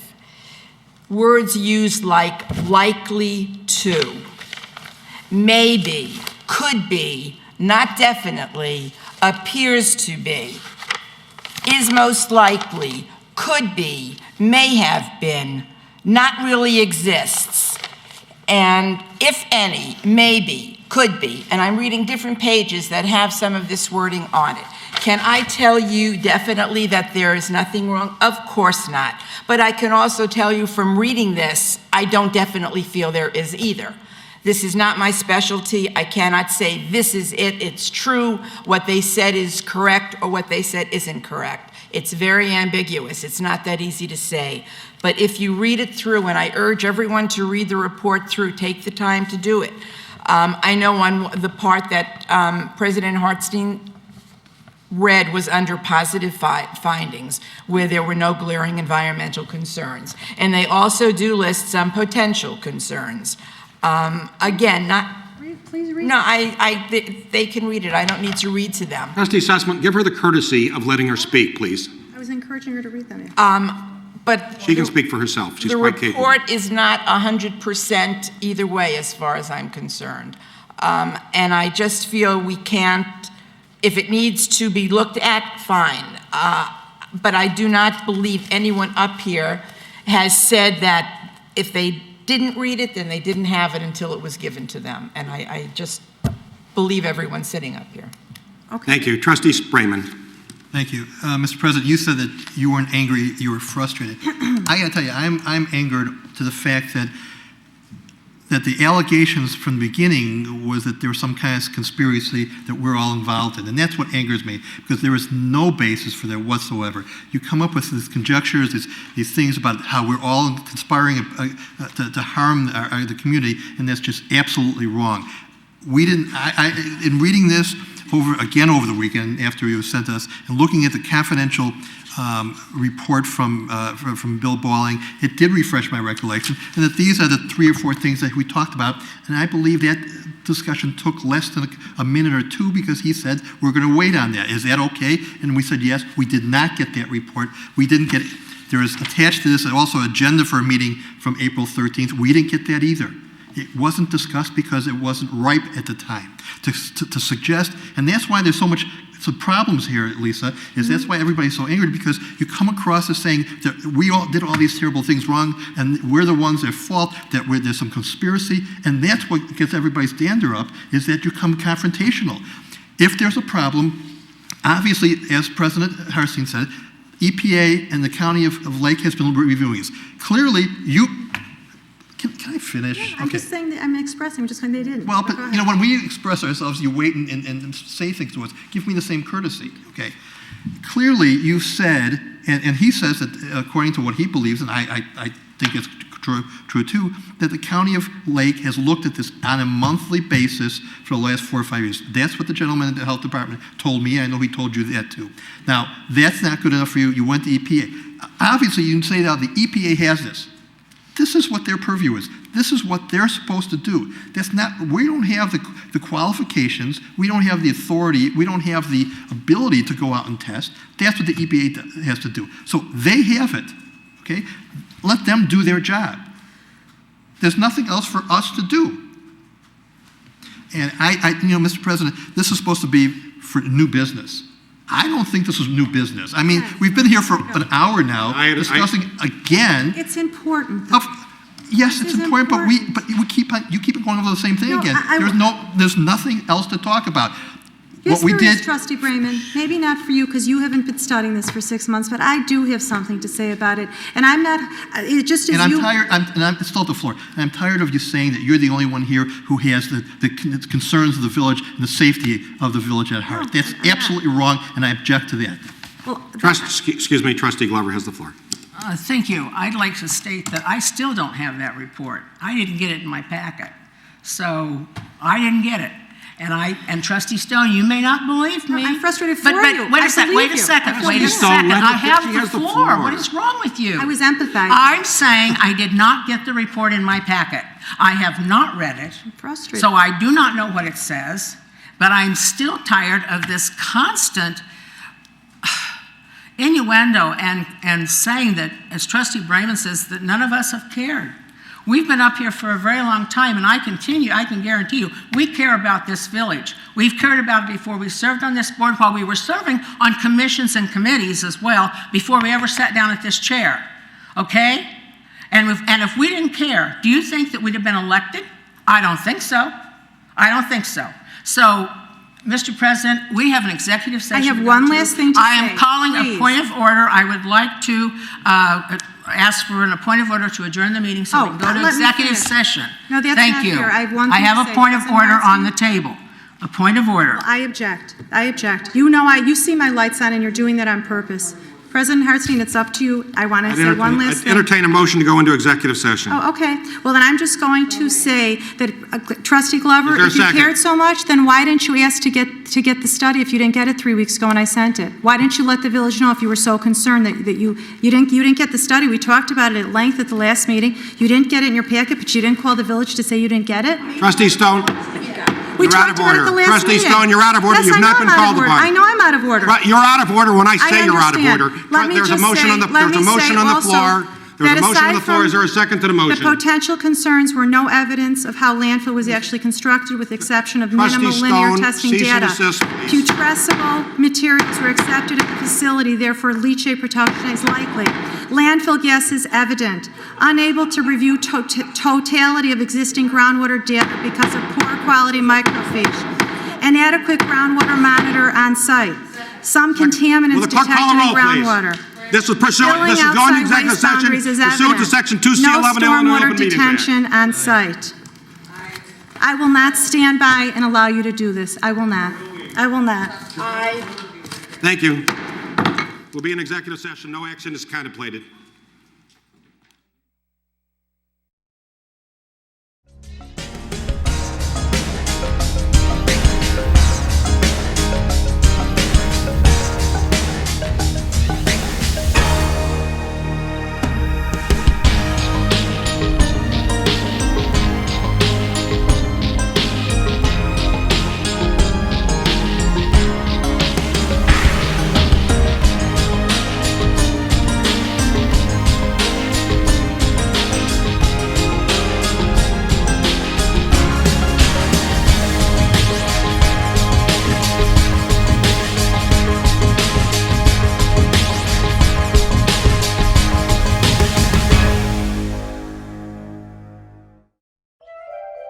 In uncertain times, what can you be sure about? The sun rises in the east. What goes up must come down. Night follows day. Well, here's something else. When it comes to dealing with debt collectors, federal law gives you rights. For example, debt collectors can't call before 8 in the morning nor after 9 at night. Can't curse or insult you. Can't demand that you pay more than you owe. Can't lie about anything. They can't say that papers they send you are legal forms if they're not. Nor can they make up consequences for not paying your debt. And they can't call you at work if your employer doesn't allow it. You also have the right to stop debt collectors from calling you. How do you do that? You have to notify them in writing. Sending them a letter should stop the phone calls, but of course, it doesn't wipe out your debt. There's helpful information about dealing with debt at ftc.gov/moneymatters, a website from the Federal Trade Commission. It explains the rules of behavior for debt collectors. Take a look. There are some that may surprise you. If your debts have gone into collection, remember that you have rights. Asserting your rights doesn't make your debt go away, but it does give you a voice. The more you know about how to manage your debt and deal with debt collectors, the better off you can be. After all, money matters. If you think that a debt collector has violated the law, report it. File your complaint with the Federal Trade Commission at ftc.gov/complaint. Your complaint gives law enforcement a lead to follow up on and may stop it from happening to someone else. The Federal Trade Commission is the nation's consumer protection agency. For more tips on credit and debt, visit ftc.gov/moneymatters or 1-877-FTC-HELP. 1-877-382-4357.